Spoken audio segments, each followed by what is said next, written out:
Imagine that. He followed me for a while. Okay.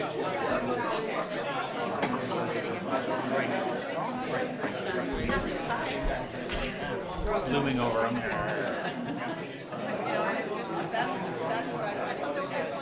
Just frustrating. Go? Oh yeah, I'm working at the Bread of Life too now, so it's going crazy. I'm trying to retooling their space, trying to make it look a little bit better for the community, change the way it's perceived by the community, helping them with better food programs. I'm trying to invite other chefs to come and be there once a month. And expertise and skills too. So I'm trying to improve its perception for the community, which in turn will help the uptown see it in a better light. Which will help the uptown see us.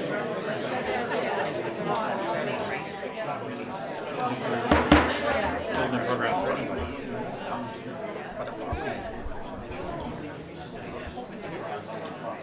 Good evening, everybody. Welcome to Committee of the Whole, which means the whole council, but in this case, this is great to see this kind of turnout. So that means that we have a big chunk of the city or the community represented. So thank you for your interest.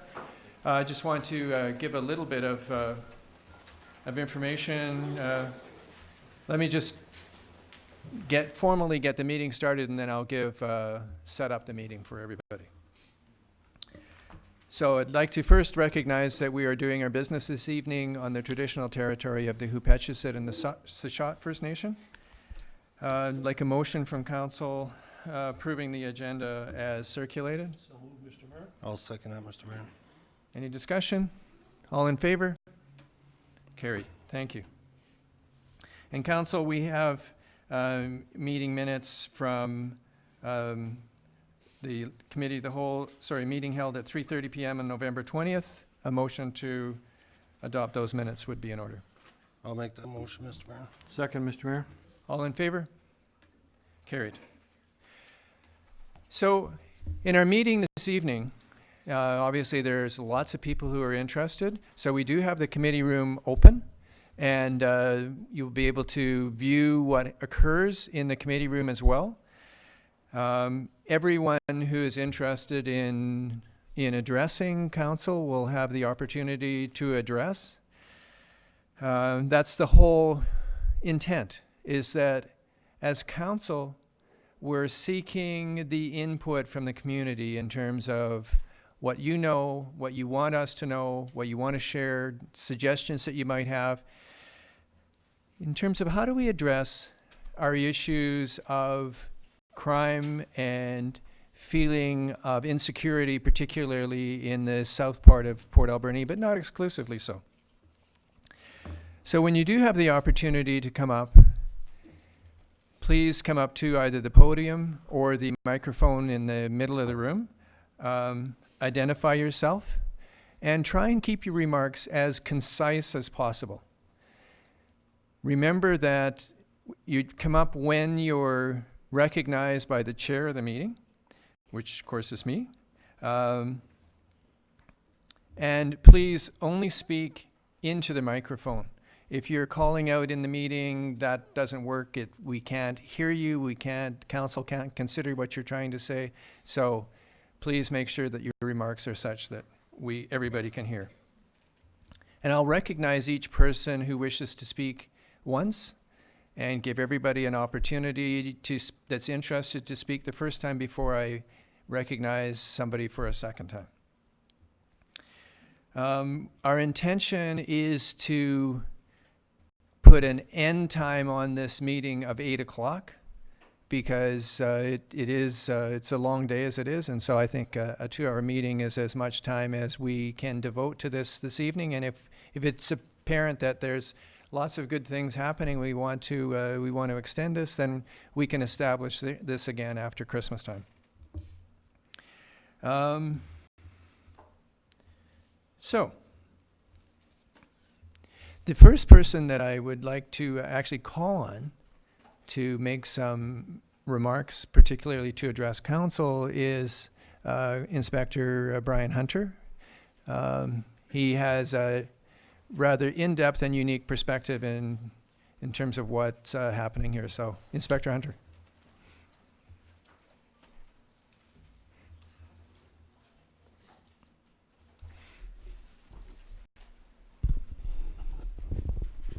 Thank you, Your Worship and Council, for first and foremost arranging this meeting for the community. The crowd that's here and in the overflow room, as well as I know online watching, is impressive, and it means we care. Status quo isn't good. We need to have some change. We need to do things in our community to enhance our safety and reduce the crime rate. I just want to address a few issues as we start the meeting this evening, just to ensure that we're all on the same page with a few things police related. When I first arrived here, July of last year, I spoke to council, and at every meeting I've spoken to council about crime reduction strategies, which involves enhanced policing directed towards our chronic offenders. And every time I've defined what a chronic offender is, which is a small percentage of our criminals, not of our population, of our criminals that are doing the majority of the crime, are heavy hitters per se. So we have hundreds of criminals and repeat offenders in our communities, but we've identified 26 chronic offenders. And you can imagine a chronic offender are the individuals in our community that are committing 20, 30, 40, 50, 60 crimes in a year in our community. And I know there was some meetings that occurred with our local judge and Crown Counsel, and from that it was identified that in fact there's hundreds of repeat offenders, and this is true. That's not a chronic offender. And I just want to make sure we're very, very clear moving forward in what a chronic or a prolific offender is and the strategies in dealing with them. It'd be no different than you have a bucket of water and that bucket cannot empty. You have a 2-inch hole at the bottom and it's just gushing, and you have a tiny little half of an eighth of an inch of a hole. Which hole are you going to cover first? You got to get where it's gushing, and that's what the chronic offender management program is all about. Secondly, I want to address Councillor McClemon's comments at the previous Committee of the Whole, where he stated that the RCMP are not doing their job. Those sentiments were continued today on the radio.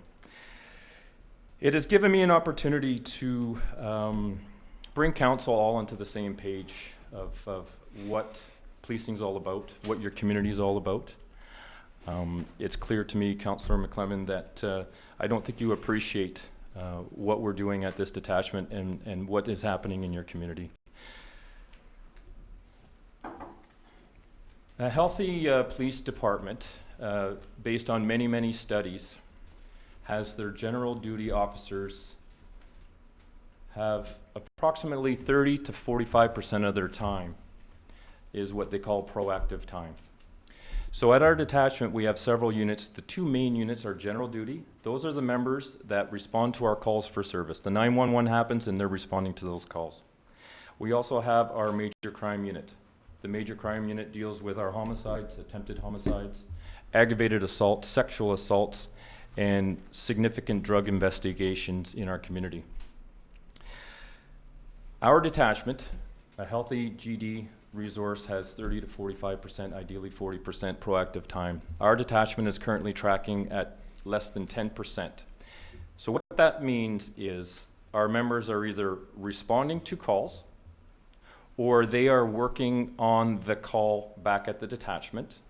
And outside of that, any time that they have left, and that's time to pull over vehicles, do surveillance on chronic offenders, that's to initiate drug investigations, foot patrols, bar walks, those types of things, it's running at less than 6 minutes an hour on average. So Jack, I want you to have an appreciation that our members are running from call to call to call, prioritizing those calls, and if they're not doing that, they're working on those files. Secondarily, our GIS unit, dealing with all the major files, and our crime reduction unit is embedded with that unit. There's 7 members. They prioritize their calls as well. We have many, many, many files sitting there that are not getting touched because we just don't have the time to get to them. I'm not here complaining. You've never heard me say this before. I've always wanted to work with council, and I want to continue doing that. But criticizing the police, not knowing what we're doing, is not a productive thing.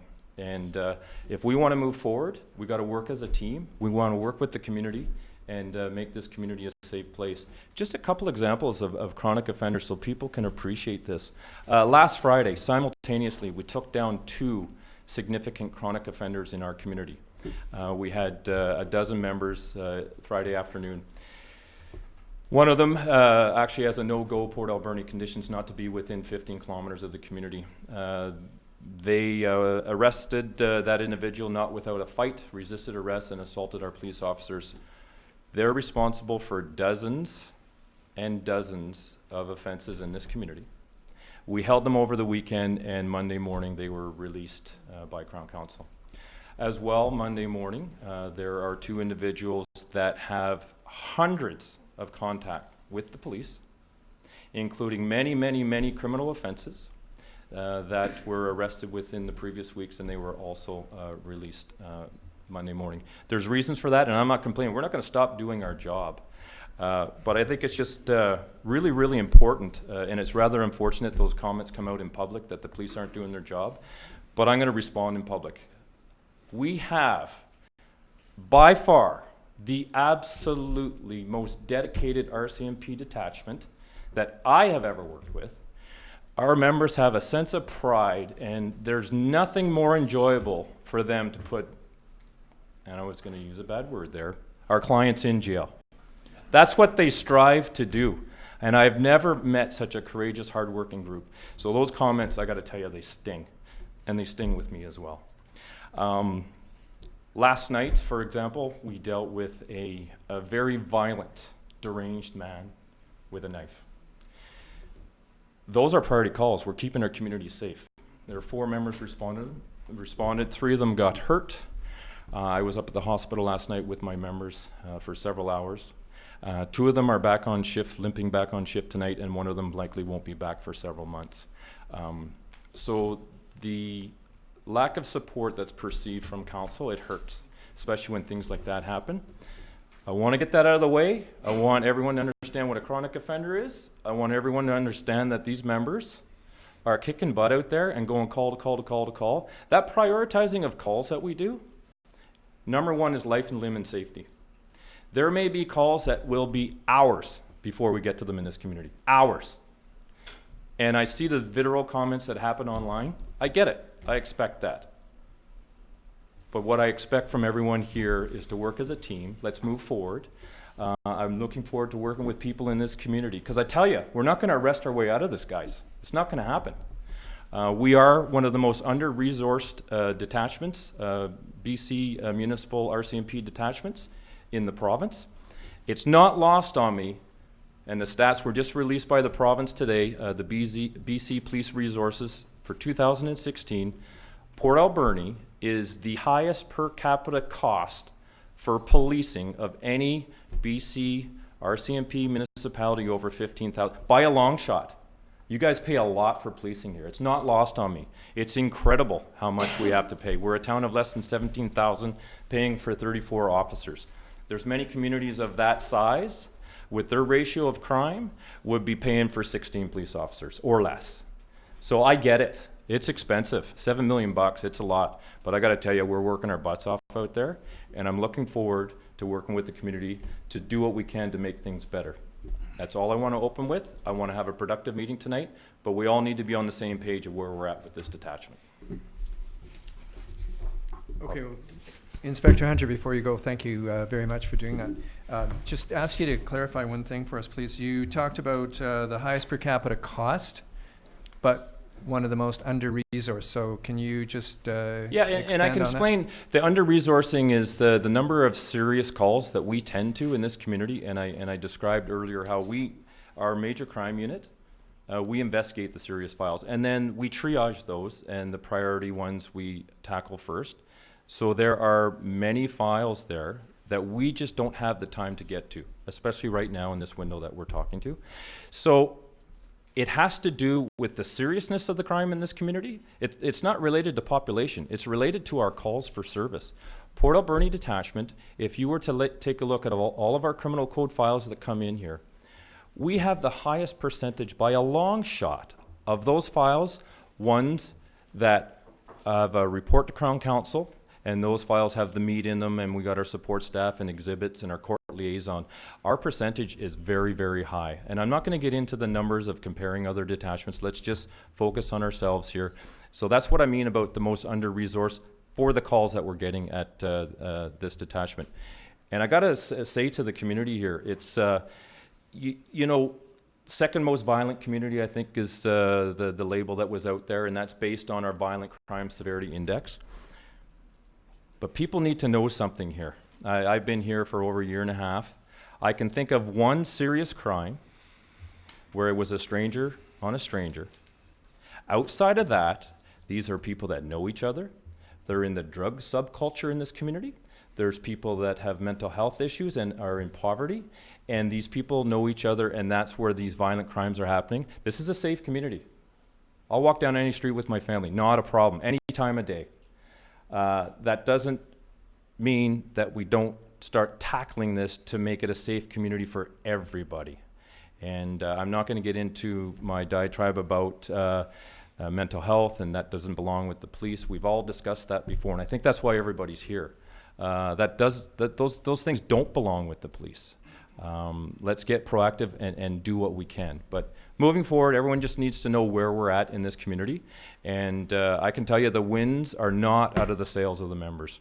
The morale is high. We're ready to kick butt and keep kicking butt. And they're looking forward as well to the community getting together and doing what they can to help us out.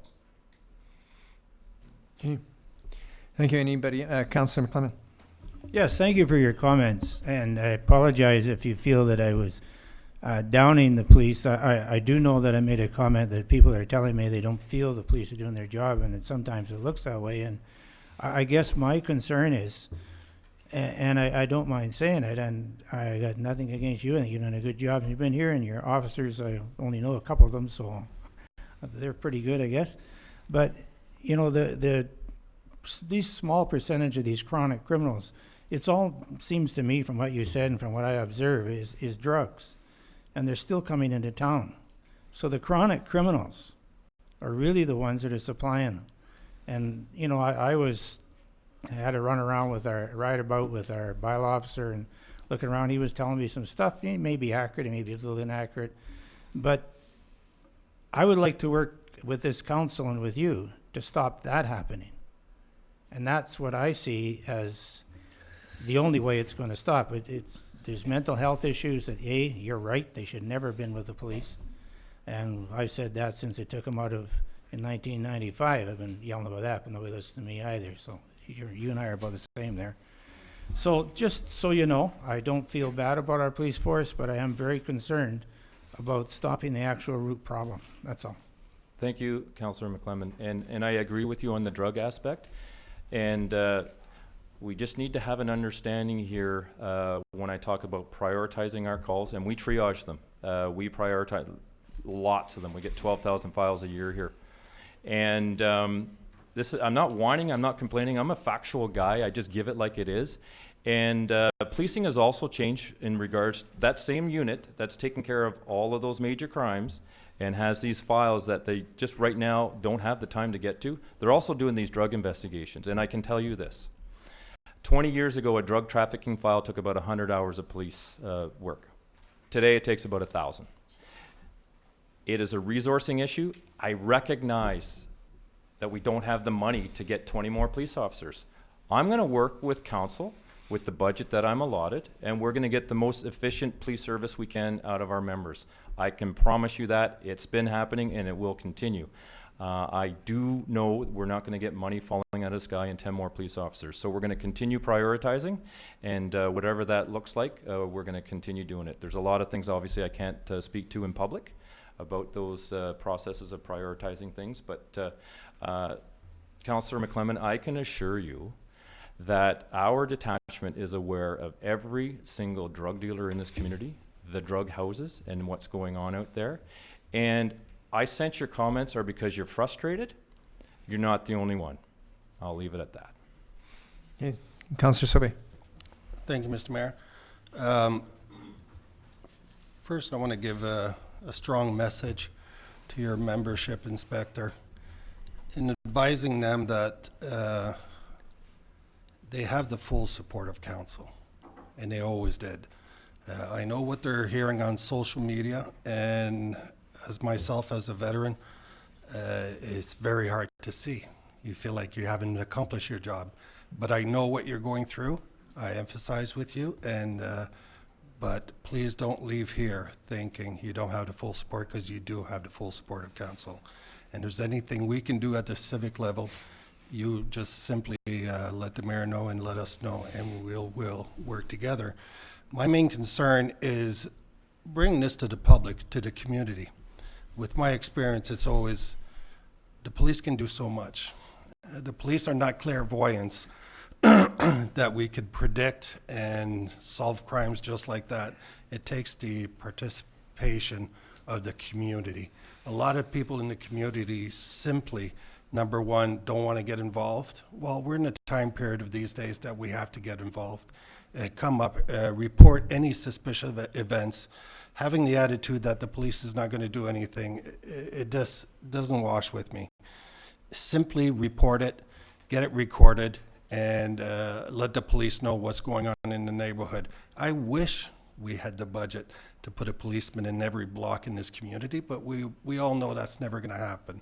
So I make a call to the public, work with the police, work with these agencies that protect us, and together we have a lot of programs, especially through the city and the detachment, that people want to get involved. By all means, follow the website at the Port Alberni RCMP, and you can see all these programs that will help you. But especially in this time of season, I went on patrols the other night, and we just went and checked vehicles at Walmart, and I was just amazed, to be honest with you, sir. All the vehicles were unlocked with all the presents in the back, and people are wondering why this is happening. I just don't get it. And all I can do is leave a little slip in the window telling people be more cautious. It's very frustrating. Also, these people that are losing property off their residences, private property, and but they don't lock their sheds, they don't lock their bikes, and they're all wondering, what is the police doing? So it's very frustrating, and I know the members are frustrated, but I just want you to leave with a message here that you have the full support of council. Thank you. Thank you, Councillor Sauvé. I will pass that on. Councillor Paulson. I too, absolutely. Since you've been on board here, you've been nothing but cooperative with us. And, you know, I think there's economies of scale here that we have to consider, and that's economics. And we're putting $7 million into policing in our community, and I imagine it multi-million dollars throughout the province. But I will guarantee that the drug gangs are throwing more millions of dollars into it than we're able to put into. And I commend your force. Your analogy of the bucket with the hole in it, is perfect. I mean, you take one guy off the street, and maybe you get to lock him up for 5 or 6 or 7 years. I'll guarantee that those drug gangs have somebody else in his place within a week, 2 weeks. So they're throwing millions and millions of dollars illegally at this business, and we're fighting it the best we can with tax dollars. And in part, I realize and understand the economies of scale there, and it goes outside of our country. It goes to China. I know you're beating your head against the wall, but keep up the work. Keep my house safe. We're a happy group. Council needs to know that. I actually can't even believe the morale the high morale at this detachment, and a lot of it has to do with we like putting people in jail, and there's lots of opportunity here. What are you looking at me for? What are you looking at me for? Yeah, no. Yeah, as frustrating as everything is, I want to move forward from today of ideas, not criticisms, and from everybody. Let's come up with some ideas and move forward. Okay, Councillor Washington. Thank you, Mr. Mayor. Thank you, Inspector. In your report, you mentioned you did arrests on the weekend, and then on Monday, Crown Council said you had to release them. Can you sort of stretch that? Why Crown Council lets you, or makes you spring them free? Well, so what we do is, and so this was Friday afternoon, so about 4 hours, it was around 1 in the afternoon. You can go to AV Chat or find out when it happened. So about a dozen of our officers were engaged in that for the rest of the day, and then you can imagine the hundreds of hours dealing with that. So what happens is the next day, the Saturday, one of our police officers does a judicial justice of the peace remand. We speak to somebody on the phone, and we hold them over for court on Monday morning. The decision on Monday to release them, there was no input from us other than our original Crown package requesting they stay in custody. We were actually having some high-five moments at the office, knowing these two plus these other two for perhaps the holiday season were in jail and maybe a little reprieve. But no, they're all out. Councillor Minions. Thank you. I just wanted to comment that I agree with everything that's been said here so far tonight, and I know we're going to talk a lot about policing tonight and enforcement, and we certainly should. It's a huge, huge part of the puzzle here, but I want to make sure that as a council and the people in the audience, we don't lose sight of the rest of this as well, with creating housing and social services and mental health and other supports that as a community we can be offering and talking about solutions for. So as you said, we can't arrest our way out of the problem, and the police are going to have a huge, huge part in moving forward, and obviously already do, but there's more to it than just the enforcement side of it.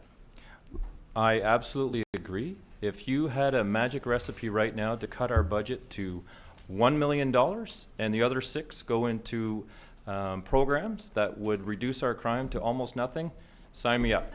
Sign me up right now. Absolutely. So, Inspector Hunter, before I let you go, I was just going to reinforce, there is no way as a city we can spend our way out of this issue. So the whole purpose of us getting together is the response to the issue has to be multifaceted and coming from whatever directions we can possibly think of as a community, and then some. We can only work on it by working together. We can't work on it by working against one another. So that's the whole point and the whole purpose of this committee of the whole. And as I said, we'll have it for until 8 o'clock tonight. If we need to have another one, then we'll have another one.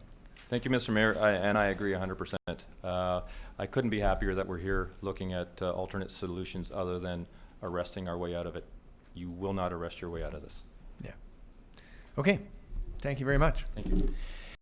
So as I said, this is an opportunity for council to hear from concerned citizens in our city. So who would be first interested? I see a hand right at the back. When we have 2 microphones, Char.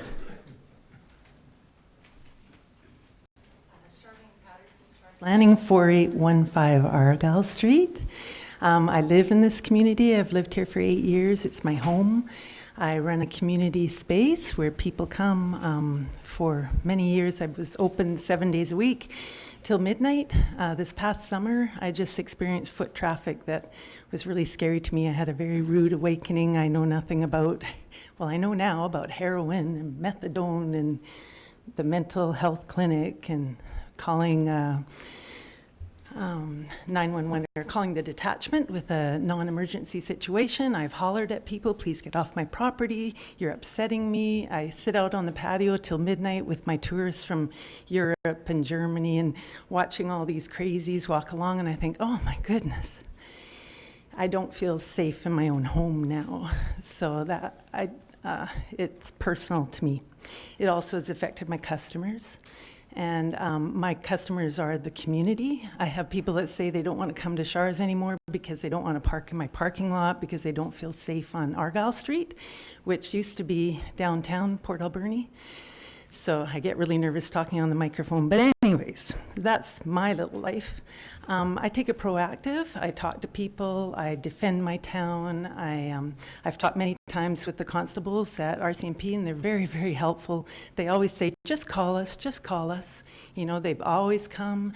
I see them driving down the alleys late at night. They're very supportive. I have no complaints. City supports, but we do have a problem in it's getting worse and worse and worse. My home was broken into twice in September, and that really, really shook me up. And it was all because my ground floor windows could be propped open with the screwdriver. So it wasn't enough to just lock my window. I had to screw them shut. Just because my window is open in the summer doesn't mean someone can crawl through my window. Like, it's my home, it's my private property, so we just have a problem with the community. So now in November my roof gave way. This is the story of my life, and I hired someone who lives on Argyle Street, who I've known for 8 years, but he lives in that nasty apartment at 3rd and Argyle, and he had troubles. So he, as someone who lives in an affordable apartment building on Argyle, had troubles and couldn't work for me. And then I put his neighbor in my guest house, went through social services, got some funding, put his neighbor in there, and it only lasted 1 week. I tell you, I was so traumatized from having this one person. You know, they'd wake up at 5 o'clock in the morning and they'd break things and scream. And anyways, our community has a problem, and I challenge all of us community members to be part of this, to be part of the solution. It's not City Hall that's going to fix it. It's not RCMP that's going to fix it. It's all of us together. And I think there's community watches and community something that we all have to get together and be part of the solution, because the problem is affecting all of us. So thank you, and thank everyone here, and let's find some solutions. Okay, thank you. Thank you. I saw a hand right at the back there. Yeah, my name is Keith Ambrose. I live at 3147 on 2nd, right in the middle of it. Been there a long time. Only lived there a couple of years. I've noticed in the last 6 months a great difference. I'm of the street. I walk the street in the middle of the night. I'm out there with them. I know what's going on in our community. My block happens to be the best police block in this community by far. I see it steady day and night. The police are doing the best they can. I even find it strange that I'm here saying that. 20 years ago I was public enemy #1, but that's a different day. We're talking about this now. It's definitely that the police, it's not their problem. It's not a problem that the city created necessarily. There are those that are helping to elevate this problem while they think they're trying to help people. And I'm going to tell you just a quick, it's called some common sense, goes a long way in these situations. So years ago I fought a drug battle, me against them, and the police weren't helping me at that point in time. And I managed to survive that, and I gained some knowledge in that battle, and I'm still there. And a couple of years ago I opened a market in the middle of that, which is people find very, very odd. But I'm able to run that market, and I haven't had any real problems in the market to speak of, because I know how to get people to give me a wide berth. So that's just a talent I learned from being in that neighborhood for 30 plus years. It was bad when I got there. It's been worse, but it's bad now. We're not going to help ourselves by inviting the wrong people into Port Alberni, whether we want to feed them services, help them out, or not. Victoria made a grand mistake a couple of years ago when they announced they were going to help everybody who was homeless. Sounds great, but they came from everywhere. They bought brand new tents at Mountain Equipment Co-op, and they parked their ass in the middle of a park in Victoria and said, give us some help. And I'm next, because when they get waterfront condos down there, I probably have to go myself, because I'm going to have to pay for housing for my daughter for university. I'm thinking this is a better option. Port Alberni's in real trouble, folks. It's big city problems that we got. They're big city people. When they get off the bus here, which I think they're sent here, I think they pick them up from the prisons. I think we're recruiting people to come to Port Alberni. I honestly do. I think that there are some great groups in Port Alberni. Port Alberni is definitely the community with a heart. But like any family, there could be a problem, let's say a problem uncle, who comes to a family get-together on occasion and causes trouble. Eventually in that family, some decisions have to be made of what to do with the problem uncle. And that's where we're at, folks. We got, like Inspector Hunter says, it's a smaller group of people causing the greater amount of problems. I don't consider it a violent community. I don't see that. I think it is violence, druggie on druggie. Excuse my terminology. Addict on addict. But I have heard from the community. I walk in the community, I walk in the downtown core, I go into the businesses. I'll just tell you a quick story about a young lady told me the other day that I knew her since birth. And I saw her on the street and I knew she was packing some money. I could tell, I can read body language a mile away. And when she came back from the bank, she told me a quick story. She was very uncomfortable. The last time she came to the bank, she had to park down by that yellow building, second at Argyle. I call it the Rainbow Building. Since then, it's got a paint job. But nonetheless, she parked there, and a little hand came out the window. Second floor, all cardboarded over, just a hand out a hole, waving at her. And then as she got in her car, a string came down with a bottle attached. She got in her car and drove away. She's a smart young lady. She didn't know what was going on, and she doesn't want any part of it. I told her what it was. She didn't understand that was a drug buy, and she was to put her money in the bottle. And she said to me, she is a gorgeous young businesswoman. She said, Keith, do you honestly believe they thought I would buy drugs from them? And I told her, absolutely. Pretty young ladies like yourself drive up in nice cars like that every day. It's not a problem just at street level. In my neighborhood, all kinds of people drive up in all kinds of nice vehicles in the middle of the night and buy drugs. Now, since the council did a good job of putting a little pressure on that building on 2nd and Argyle, they just backed off 50, 100, 150 feet. They push the garbage out 50, 100, 150 feet. Not in our neighborhood. Not our problem. Just like those people that own that building told you, it's not their garbage, but it is. And it is, the drug dealing brings more problem people to one spot. So we've had that yellow building dealing drugs down for years on end, and behind me, the Harborview Apartments. My God. My God. Can we not do something to stop one guy from dealing drugs for his entire life? We need to do, and we as a community, not just the police department. That's not just them. Mm-hmm. But if there's going to be, I'm surrounded by grow shows, drug dealers, and I'm trying to sell carrots. I'm going to continue, because I'm a little tougher than most, but it's not going to be easy. Thank you. So Keith, can I just ask you a question, please? Certainly you can. Were you suggesting that the community is getting the message to the world beyond the mountains, that we're receptive to these sorts of people coming here, and that we're doing something that's sending the message that's saying, hey, come here because we'll support you?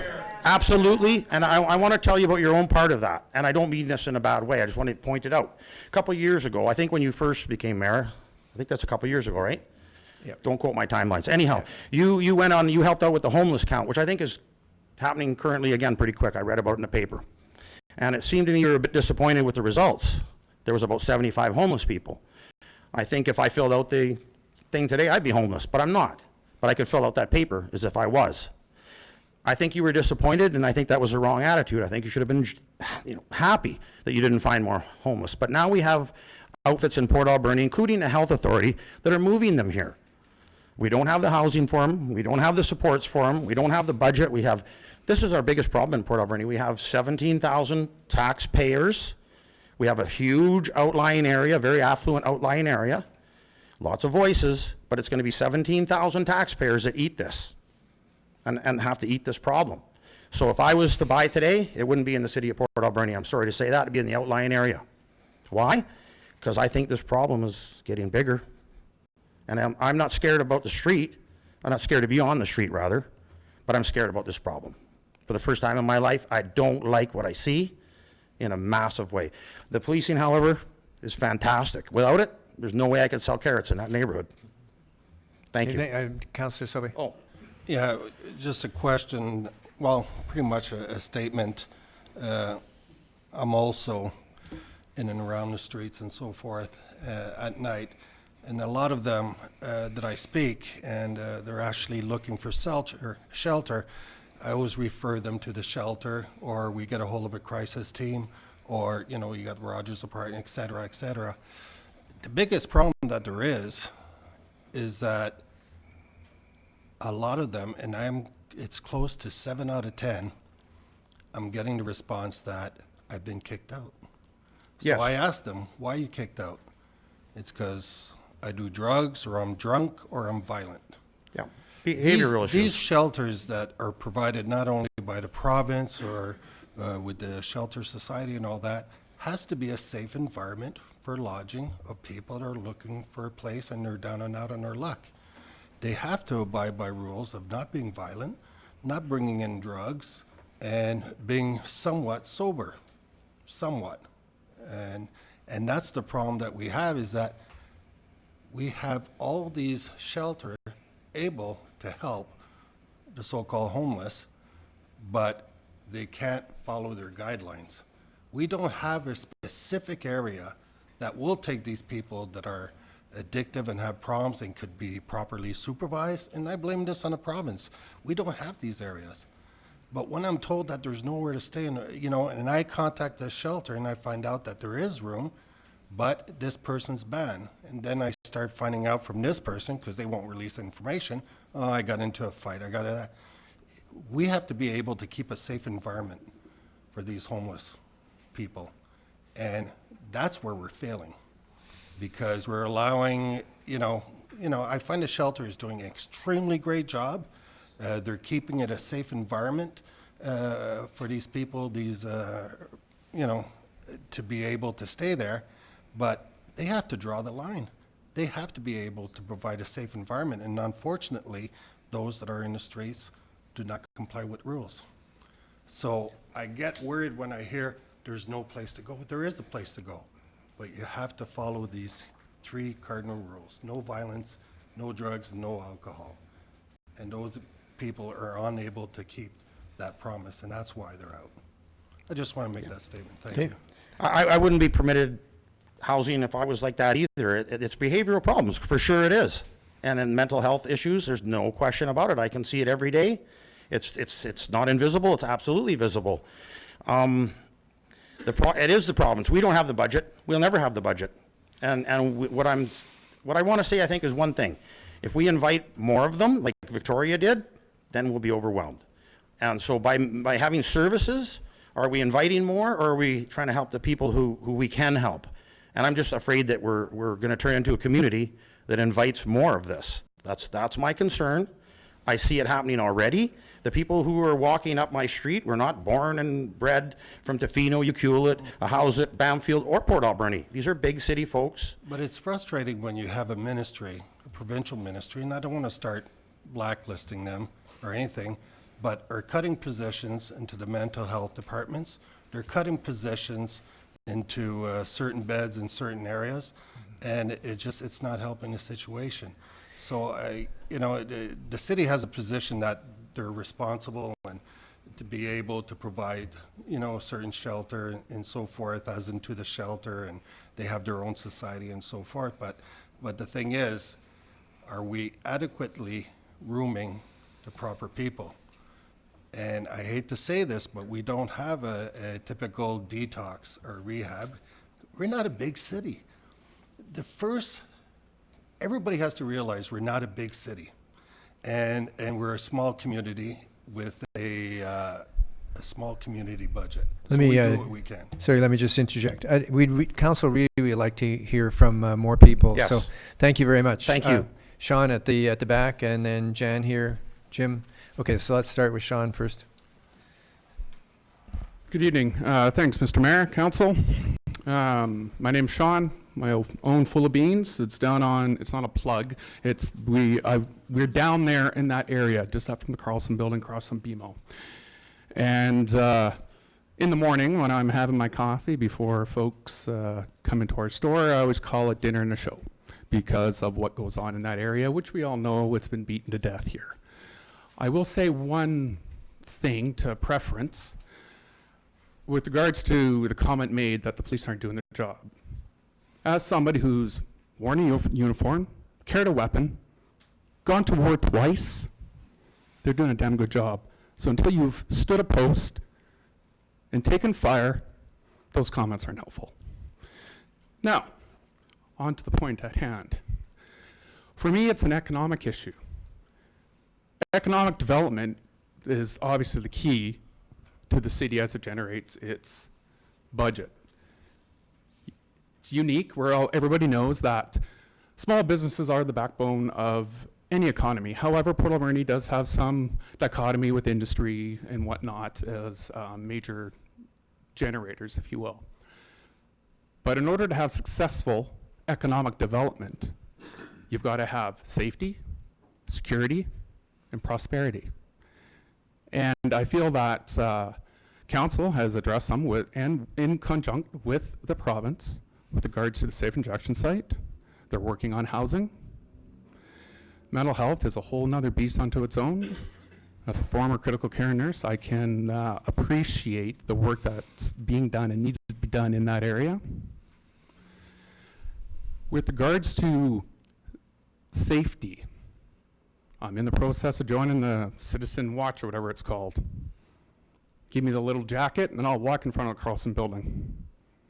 After 2 deployments to Afghanistan, I dare one of the driggies to try to intimidate me. What it's going to take is that.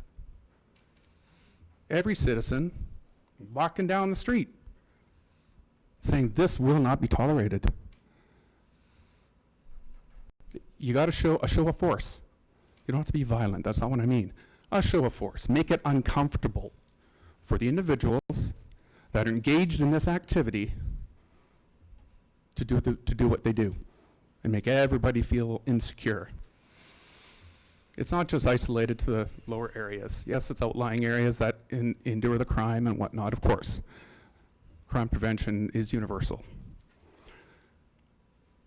But I would like to see, and I know I see Kevin's here, it's great, like some of us who are trying to make a go at it in the downtown area, we've got to clean it up. We all got to be motivated to walk out and show ourselves to clean it up, because you could have a fantastic corridor right from the Rolling Arts Center all the way down to the Quay. We need some more little mom pop businesses to open up and support from council to do that through whatever mechanisms that we see fit. So one of the final suggestions that I would bring before council as a solutions-based is, again, the enforcement, the bylaw enforcement. Not a study to look at the effectiveness of possibly generating. We need some proactive action to have a bylaw officer that is enforcement based. This alone will be self-serving and guarantee the budget will somewhat cover the cost of the position, whether it be part-time, of an FTE, whatever the city sees fit. Not a study, not a that. After years in government, I understand. But what I propose to you is make an election issue. Have your opponents next year stand up to you and say that they are not in favor of public safety initiatives, enforcement, and public safety. Have the gonads to stand up and say, this is what's important for my community, and I'm going to put my position on council on the line. Thank you for your time. Thanks, Sean. I hope we don't have to wait that long. Jan, and sorry, we've got one more person in front of you, and then. Jan Lavirtue, business owner here in Port Alberni, and Sean is absolutely right. When we have to make life a little bit more uncomfortable for some of our less desirable In Mr. Ply's reports, he had made mention of making it undesirable for drug addicts and people that we don't want to have in our community. And a few years ago and last year again, we were in front of council with a solution that we thought might help. We would like to bring it forward again. I'd like to bring it forward again. People in Mr. Ply's report also felt that they were unsafe in the uptown area. Graffiti problems, vandalism, all these kind of problems. But one of the things that we can do is try and make them a little more uncomfortable. One of the things that they don't like is being visible. They don't like to be watched. They don't like to be seen. So one of the things that I had brought before council in the past is that we hire people with yellow jackets with a big question mark on the back, and it's twofold purpose. One is to provide information for our visitors and stuff, but more importantly, it's designed to be able to give security for the people that live in this community, to support businesses like Sean and the other businesses that may consider opening in the uptown area. These people would walk around, they would pick up the cigarette butts, they would clean the graffiti, they would see somebody that had fallen, trip, hurt themselves, call the proper authority. So maybe the police department, maybe the fire department, maybe the city hall saying, listen, the concrete is lifted, we need to get that fixed. These are things that we need to do. We need to be visible, because I think everybody in this community doesn't feel that we're being visible. And I think this is a very important thing that we have to be able to tackle. City of Saskatoon, I went there a few years ago. Same problem in one of their little business communities. They made a conscious decision to do a couple of things. One, create bylaws that would limit the number of secondhand stores, shelters, food banks in certain areas. This is something that we have to, again, to consider, creating bylaws. How many secondhand stores, how many of these types of stores do we really need? And I'm not picking on the secondhand store owners. I believe that there's a place and a purpose for them, but we need to make sure that they're spread out, they're not congested into one spot. By doing this, and by doing their ambassador program, which again I'm applauding council to be able to look at doing again, is they've created a safe environment for people to open business and people to shop in those communities. Lastly, shoplifting is a very big problem in this community, and it is not the uptown area. It is all the big box stores. It is the Walmarts, the Canadian Tires, the Bosley Pet Foods, Staples. Everybody is being affected citywide by shoplifting and by crime. Here's the problem. People in this community are supporting them. People in this community need to quit buying illegal goods. It is a problem. I have people that will come into my store, and I can tell they're ready to shoplift. They'll take a picture of a cordless drill, send it to somebody, create their shopping list, turn around and try and steal that item, take that $200 cordless drill and sell it to one of our community members for $50. If we want to help stop shoplifting and some of the crime, we have to quit enabling these people. It is so important that we stop these people and feeding their addiction. Thank you. Thanks, John. Jim.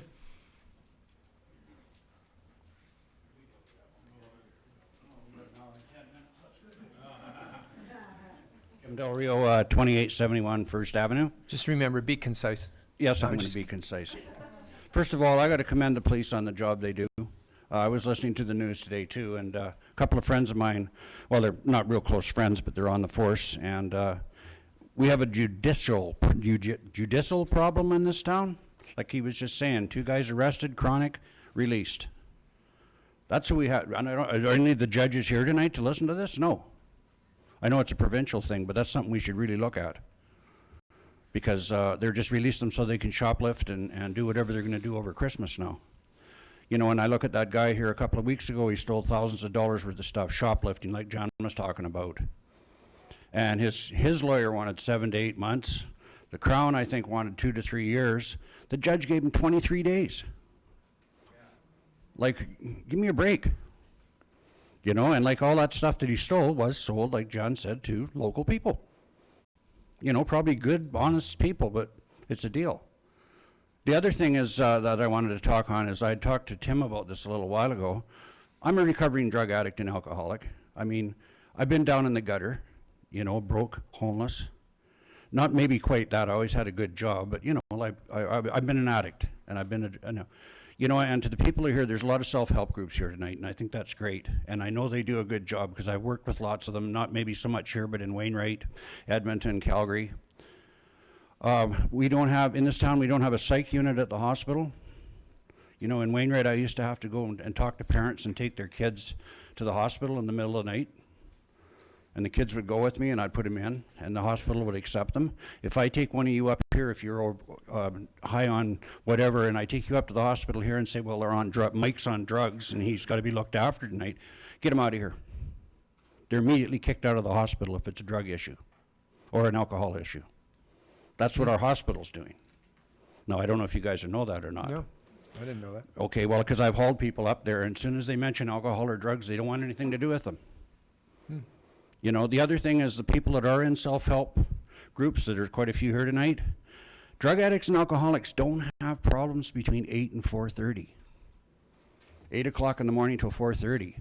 I never had a problem. It was after dark when I had my problems.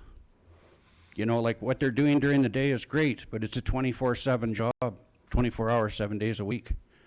Drug addicts do their best thinking after the sun goes down and after they've had enough drugs. Then where am I going to get some money for tomorrow? They have nobody, well, they have the crisis line. They have a few phone lines they can phone. But they have nobody with any kind of professionalism. I mean, you have Narcotics Anonymous in town, you have Alcoholics Anonymous in town. I've been in both groups. I mean, I don't mind, I'm breaking my own anonymity, but I won't break anybody else's. This is the only town where I've never had a phone call to go out and talk to somebody. You know, from, say, the police, the hospital. See, like back in Alberta, the police had our numbers, the hospital had our numbers, and if they got calls, they would phone my place. 2 o'clock in the morning, it doesn't matter. I'd get out of bed and go and talk to somebody. Because that's what it's all about, is keeping yourself straight by trying to keep other people straight. We don't have that in this town. So how was that organized? What's that? How was that organized? Most towns that you go to, I think there used to be in the paper, there used to be an AA contact number for this town in the directory or something. Mm-hmm. And people can just phone it, and they have a name list, and somebody will get a hold of you. I've had people phone me from Courtney. Do you know where there's an AA meeting or an NA meeting in Courtney? I said, yeah, I got a number here, I'll just give it to you. And I just phone them and say there's a guy in Courtney who wants to go to a meeting, and give them their number, and they look after it. See, and it keeps people just, they're trying. And to try and enforce somebody to clean up doesn't work. See, the Alberni Valley Drug and Alcohol Prevention Service used to have both youth and adults as part of their client base. Yeah. And then about 10 years ago, the province made a decision drug and alcohol abuse were co-occurring disorders with mental health. Yep. And so they forced all of those people to go to mental health. Well, the youth wouldn't go because it was too intimidating an environment. So finally they relented and said, okay, well, you can have a contract for youth, but not for adults. So now adults that are drug and alcohol addicted have to go to mental health for treatment or support or what have you. And they're only there between 8 and 4:30. Exactly. So I'm just wondering, maybe, I don't know if that was the beginning of some issues that we've had. I have no idea, but it's an interesting observation based on what you said. Well, see, and as a town, we don't have to. As a town, I was going to open up an office, might call it a ranting office. I was going to charge $30 for a half an hour, and you could just come in, sit down, and rant to me. So they now come to the mayor's office. Okay. Well, rather than bother you guys, they could just come and rant to me. I'll charge them $30. So I'm just going to shake. Oh, well. And they can go off because that's what people need to do. Yeah. Yeah. So, there's a lot of things a small town can do on its own. Yeah. We don't always have to go by the guidelines of the province. But the judges and the lawyers are something that every small town, I'm sure they're all having the same problem. We should be going as a town, or as a council, as a town, whatever, and saying, hey, where are these guys coming from? Giving a guy 23 days for all of his crimes, you know, or releasing a couple of chronic offenders on a Monday so they can go back out and be chronic offenders again. The crime, I talk to a lot of people, Mike. You know, my business is all over town, and I talk to a lot of people. Right. The people that I talk to out there, they're laughing. We don't get nothing anyhow. We just get a slap on the wrist, so who cares? And it's not the police that are doing it. They go to a lot of work. I know the paperwork that's involved and everything else, and I'm thinking to myself, if they've got a good attitude up there, kudos to them. Because if I had to do all that paperwork, which you know guys know it's paper world, and cross all the T's, dot all the I's, and then they go to court, and the judge, oh, well, you know, you're released on your own reconnaissance.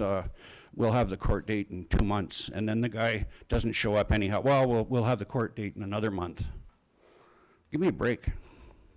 It used to be when you broke the law, you went to jail. And if a cop arrested you, which I've been arrested, I went to jail only for overnight. I wasn't a real crime. I was drunk. But anyways, they didn't get me to the police station and say, oh, well, you're only half drunk, Jim. So you can go. Just make sure you don't drive. They didn't say that. They put me in jail overnight. That's what they used to do. Or if you did a crime, if you stole something, you went to jail. If it was a month or whatever, you know, that was set, you went the month. You didn't get off for good time. You didn't get that time served. You went to jail. That's what they're supposed to be for. Not. I don't know if you guys have ever been to Mission, but they have the minimum security there. They have a golf course. Yeah. But you know, so that's where that, and the police are doing what they have to do, and what they I guess they pledge allegiance to do. But if the other half of our enforcement, which is the judicial, I'm crazy with words, isn't doing their part, it gets pretty discouraging, and it gets discouraging. And of course, who do all these people blame? And all the people. The guy that pulled me over because I was talking on my cell phone, why aren't you out picking up a drug dealer? You know, I just got a ticket last week and I deserved it. You know, it's one of those ones where you say thank you. You know, but you see, they get that all the time. And what's the sense of bringing up a drug dealer or a criminal, and if the judge is going to say, well, you're released on your own reconnaissance, or you can't, then the other one is you can't have a firearm, you can't go in a place of liquor. Where's the first place they go? They go to the bar to tell everybody how it was in jail or that they're on probation. These guys can't be all over the place. Okay, thanks, Jim. Okay, right here.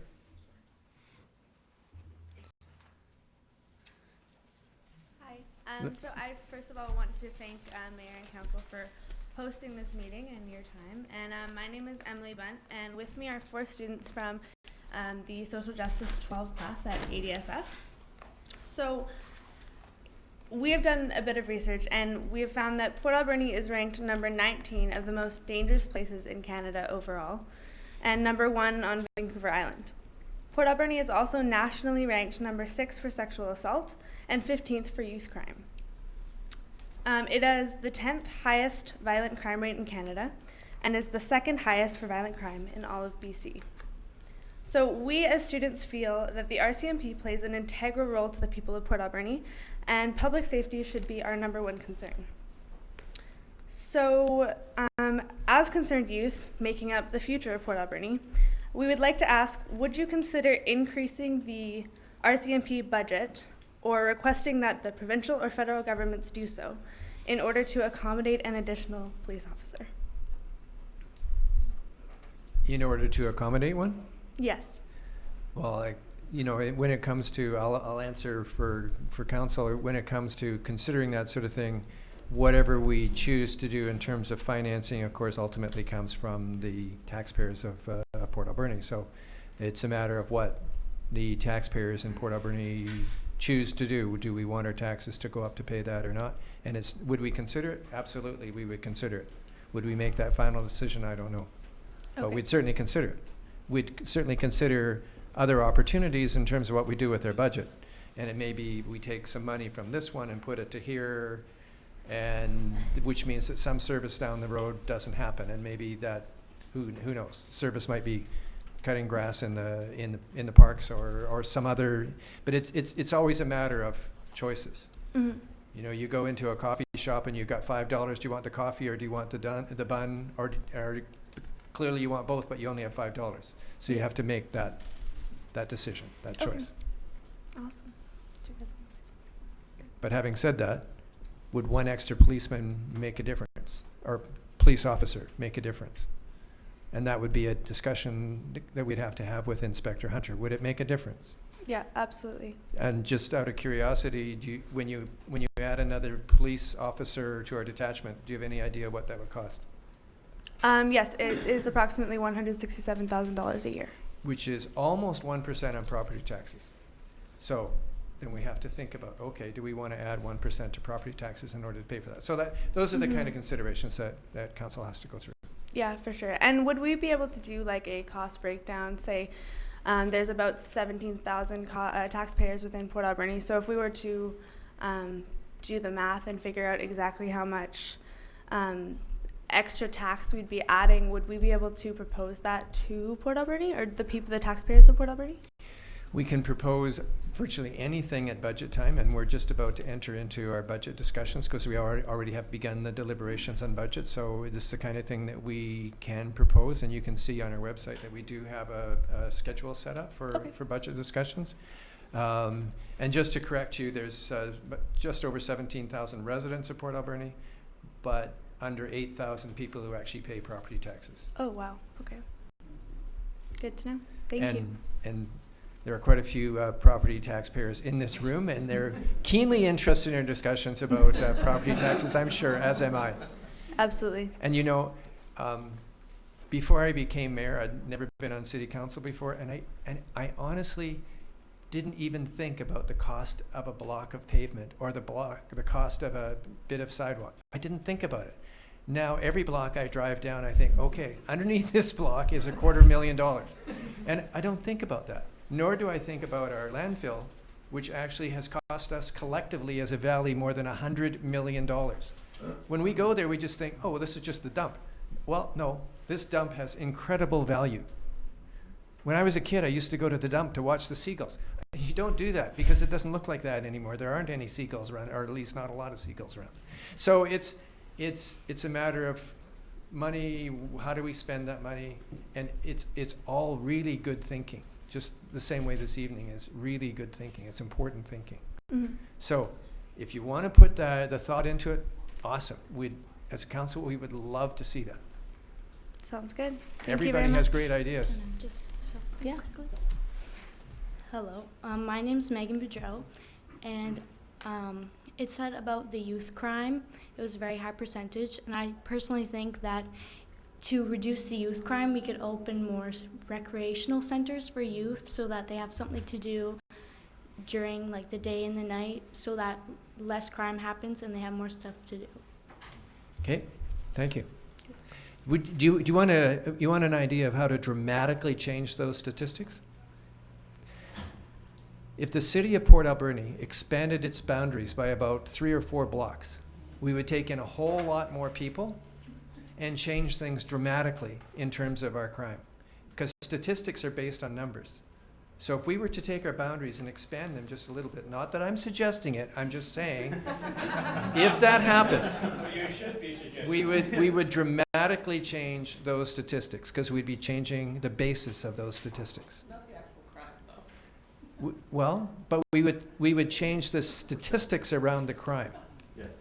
We could all feel better about it. Okay? So we would put it in perspective because you have all of this crime that occurs, and where do the people who are engaged in the crime actually live? And do 100% of them live within the city of Port Alberni, or do they do the crime in Port Alberni? And that's one of the issues in Victoria or Vancouver, or, you know, it's all dependent upon where the crime occurs. So if we have a murder that occurs within the city of Port Alberni, whether the person who's murdered and the person who did the murder lives in the city or not, it doesn't matter. We pay for it as a city. And so therefore, as a city, we have set aside more than $1 million as a reserve fund just to pay for major crimes like that. And we realized that, well, maybe $1 million isn't enough, and now we're increasing that reserve fund. So you got this bank account there just in case. We may never touch it, and let's hope we never have to touch it. But it's there just in case we have to pay for it. Councillor Alberni. Thank you, Mr. Mayor. Thank you for your presentation. As far as the budget, I do hope you bring that forward to the budget time. I think that's an issue that we're going to have to address and consider at budget time. So please do bring that forward. On the youth crime issue and the issue of where can youth go to spend their time outside of school or outside of regular hours, I was just having a conversation with someone yesterday about exactly that, and kind of how we have the Gyro Youth Center, but it doesn't kind of cover all the bases. There's lots and lots of things that we could be offering our youth in terms of services and spaces, maker spaces, something that's a little more current that would potentially engage youth in a more helpful way, maybe. So if you can bring those kinds of ideas forward, I think there's people in the community, I know there's people in the community that want to provide those kinds of spaces, and if they know that they can connect with youth with those kinds of ideas, maybe we can make that happen. So one of the things under consideration, so thank you for talking about the recreational center. One of the things under consideration, of course, is to replace our pool, our aquatic center, with a destination center of some sort. But it's a discussion that we need to have with the entire valley, not just within the city. Because just within the city, the presumption is that those of us who live within the city are going to pay for it, because that's the way it currently is. Well, that's a lot of money. So how do we make it happen in a way that is fair to everybody? Because everybody ultimately benefits from whatever decision we make. But it's a big discussion. And so we've begun that discussion with the Alberni-Clayoquot Regional District, because it's important that we really think about what's it going to look like, where's it going to be, and more importantly, who's going to pay for its construction and its operation. How do we make it in such a way it's fair for everybody? So again, as Councillor Alberni says, if you want to come to us with a proposal, great. This is exactly the right time to do it, but you have from now until the 19th of January to really get that stuff together. And I know you've got exams coming up, so what the heck, you didn't really want to do anything over Christmas anyway, did you? It's important. It's important, and I know that your course ends, middle of January more or less. And it's a good time to be thinking about, okay, how can we get this together? But if it's important, your energy is limitless. I know that. So, good for you. Thank you. Thank you. Kevin. Hello, Kevin Wright from Steampunk Cafe. I live on 2679 First Avenue. I opened the cafe with the express hope that I put a pin in the decay of the uptown corridor, and I'm really proud of myself and local members who've stayed in the area.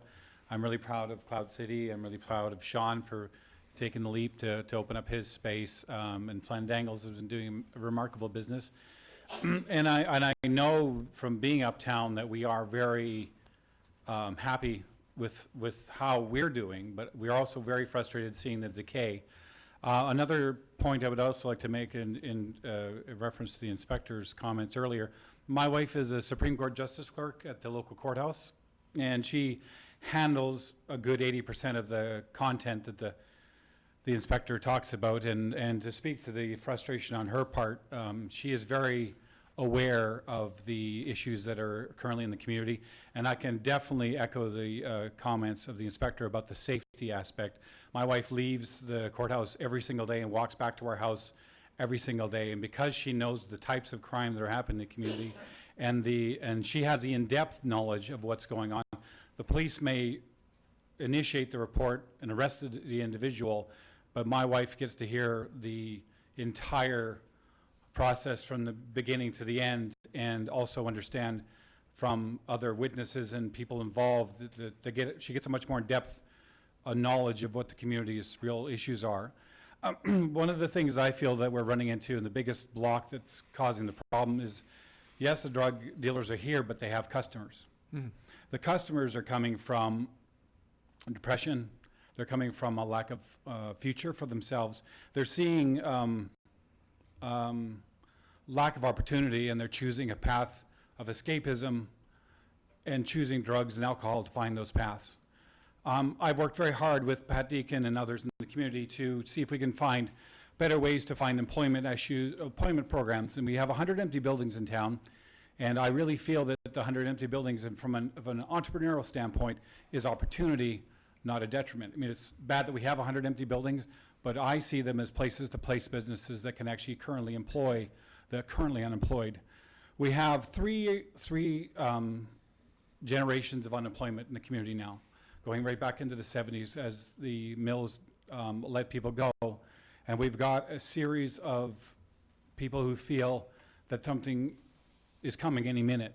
The councils have over the last 30 years have constantly given out, this year's the year, this year's the year, this year's the year, but they've focused on big ticket items and allowed small business to decay because they aren't focusing on it. So the other issue we run into, the other issue we run into quite regularly is that the community that is unemployed quite often is undereducated or underexperienced. And so their access to some of the programs that are being currently pushed, which are big ticket items, which I certainly agree that we should be pursuing, aerospace and all those types of things are great. But small business is the most likely way of encouraging employment to people who have a limited skill set.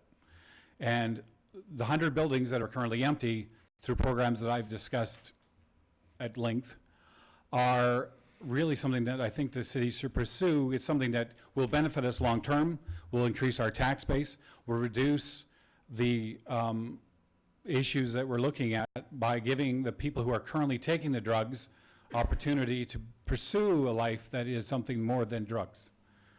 We are not doing that. We are losing ground every day. Our businesses are closing more than they're opening, and because of that, opportunity is taken away. They don't have driver's licenses. They don't have the opportunity for education. They're not being employed, and they're not going forward. So their choice is to drink. Their choice is to take drugs, and drug dealers won't have a client base if there's no clients. And so we are ignoring the fact that, yes, they're here, but they're here because there's a client. And these same issues happen in camps. When you go to a camp, you can go to these big camps, and it's been recent that they've been getting strong-armed with them. But Fort Mac suffered greatly from alcohol and drug abuse when it first started rolling. And that was because there was money, but not things to do. They were given opportunity to buy drugs, and they had money to buy drugs, and drug dealers came into the surrounding areas and started providing those assets. It wasn't until the businesses, the companies started realizing that they were having huge drug issues that they started having enforcement in their community and quelled that. But that was financially motivated. Here we have customers that we have to get them away from the opportunity. They have to start choosing a better life. And if we don't give them a choice of a better life, all we give them is a choice to either take drugs or not take drugs, then we're going to be stuck with the same situation perpetuating. So again, I'm going to actually advocate that we actually push forward on small business programs, try to create small business dynamics that are going to work in our community, look at these 100 empty buildings as opportunity and not a detriment, and start building our community around businesses that can really service our community. Walmart's there and all these big box companies, and everybody feels that there's desperation that they're taking over, but there's lots of services in our community, there's lots of small business in our community that are in other communities just like ours, the same size, that are not only surviving but thriving in those communities, and we should start targeting those types of businesses and start bringing those assets here to allow our community to have opportunity. And that's basically what I'd like to say about that. So thank you very much. Okay, thank you. Councillor Sauvé? Yes. Thank you. Just a question, Mr. Wright, before you take off. I totally agree with you. What I feel we're having problems in this community is that these private owners of these abandoned so-called businesses are not there, they're absent, don't care, or they're asking for an extreme amount of rent, which just doesn't help. I know a lot of people that want to be interested in opening up a storefront and want to do it in the uptown or anywhere else, but they just can't afford the rent. So how do you work around that? Well, the issue you're running into is the fact that we have, there's taxes they have to pay, there's upkeep in the buildings they have to pay, so they have to demand a certain amount of rent. Some are actually asking an exorbitant amount of rent, which is understandable, and depending on where you are in the community. I've done this study for you guys. I've actually shown you where all the buildings are, where all the empty buildings are, where the existing businesses are, and there are building owners that would be open if we got that going, but also the businesses have to be here to create the demand for the rent. Uptown, for instance, if we could start putting businesses in uptown empty spaces, there would be more people and more traffic, which means that the more traffic means there's more business for people to do. They make more money per day, and then that would then accrue into being able to afford higher rents. So we have to approach the building owners on the idea that there is a plan in works that we drive towards that actually gives them an opportunity to ask these rents in the future. They may be asking exorbitant rents. Maybe they don't want anybody in their building because they're just fearful. I mean, it's very much like that with residential rentals now in town. People are renting residentially and having their homes destroyed, like we were talking about earlier with the grow-ops and so forth. And so some people are choosing to just ask an exorbitant amount of rent in order to actually say, look, I'm renting it, but $5,000 a month for where you are is actually quite extreme. I've done rental studies. I've worked with Pat again on showing where the median number should be for a certain part of the community that allows you to make enough money, but actually accept the fact that where you are is going to get you so much per square foot. And certain areas in town are asking exorbitant rates, but at the same time, you look at them and you ask them why, and it really is, in my mind, that they want to lose money. This town is very good for persons that own buildings and assets in other communities to use as leverage against they use it as a depreciation value. So they may own 10 other buildings in Nanaimo, Victoria, and so forth, and they may own a building here, but its depreciation and its loss is actually used against their gains. So they're not inclined to change the way it's working right now. So again, the question is, how do you convince them this is a way to go? The ones that want to cooperate, yeah, I understand, but the ones that want to cooperate will cooperate, but they don't see a plan that's being given out by the city that they get. I mean, they're all business people. They've all either been entrepreneurs of some kind because they've got money and they've purchased these buildings, and they have something that they recognize, and they're not seeing what they recognize as a direction that they'll take. The city itself has to decide that this is the direction we're going, and these are the things we're bringing to bear. And then you can sit down with them and say, this is the path. But what we're doing is very random. And I get a few people a month to come to me for asking for business advice. They want to open businesses in town. They literally are walking around in the dark because we don't have a concise business plan or a model that we want to pursue. It sits there and they walk in blindly, tripping over themselves, trying to find out what kind of business they want to open. We can go to other communities and look at what they're doing. If they're successful, we can look at Nelson and Squamish and other communities of similar size, similar age, similar demographic, and they've turned a corner.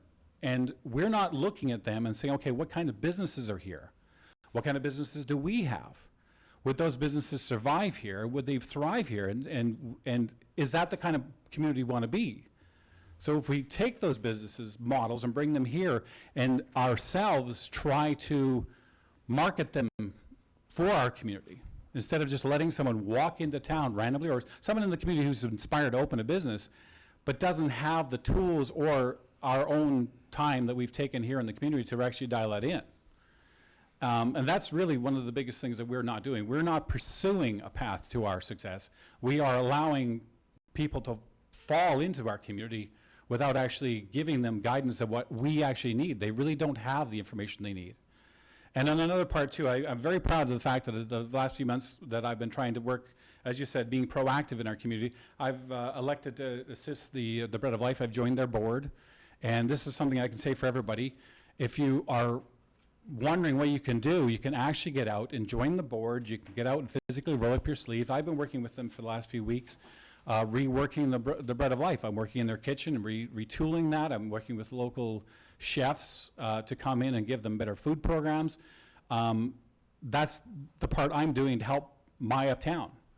At the same time, you can do that yourself. You don't have to just rely on one person and one board to take care of it on themselves. They need your help, but they also need, your support, right? So I'm very proud of the fact that I'm working with them, and I'm super proud of how much work they put out and how much compassion they have for the people uptown.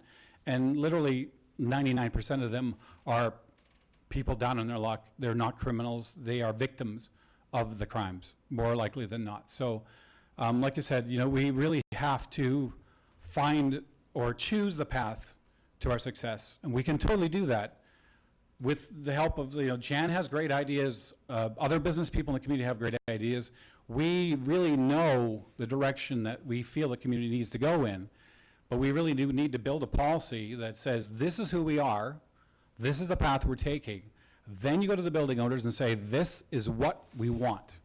And if you would help us, we'll get there. And your rent will come because we have it filled. Like, all this empty buildings, all it does is create a leverage on the part of the renter, not the owner, because they have 100 choices to choose from, so they don't have to pay that rent. They can go somewhere eventually. And so because of that, you don't have any, onus to put any money into the facility to fix it up, and you don't have any reason to really try that hard to even put it out on lease. Like I told you last spring, we had 100 empty buildings, only 10 of them are even up for lease. So that means 90 of them aren't even on the market. So anybody coming into town looking to open a business, they don't even have a building to look at because it's not even on the market. And that's something because they're disillusioned too. The building owners are disillusioned. They don't care because we don't care. So anyways, thank you very much for your time. Okay, thank you. David, and then I see a hand in behind you. Mr. Mayor, members of council, David Whitworth, I'm here for the Bread of Life. Thanks for the introduction, Kevin. Kevin's here is on our board. I'm vice president. Pamela Day is our treasurer. Minnie Hornage is our president. We're here because we're very concerned about this problem. As you all know, the Bread of Life exists right in the middle of this problem. Yet, we are committed to the uptown. We're committed, first of all, because we own the building there, and we have owned that building since the mid-90s. With the help of people in the city, we've paid off the mortgage in that building because we have tremendous support from the community. Now, I have a couple of suggestions to make in a moment that are potential solutions to this, but I'd like to just quickly cover a couple of other points about the kind of things we do. Let me first say to the inspector here, we are very impressed with the help we get from the RCMP. They respond when we have a problem, and the guys you send are friendly, helpful, and really know their job. So that's really important. I'm going to come back to the RCMP in a moment. We're a community kitchen. We provide food to people, and most people know that's all we do. Think that's all we do, but we do more than that. We provide health services to people. We have a doctor comes in. With the aid of public health nurses from Vihar and the New Cholnath, we probably prevented a serious outbreak of TB in this city a couple of years ago.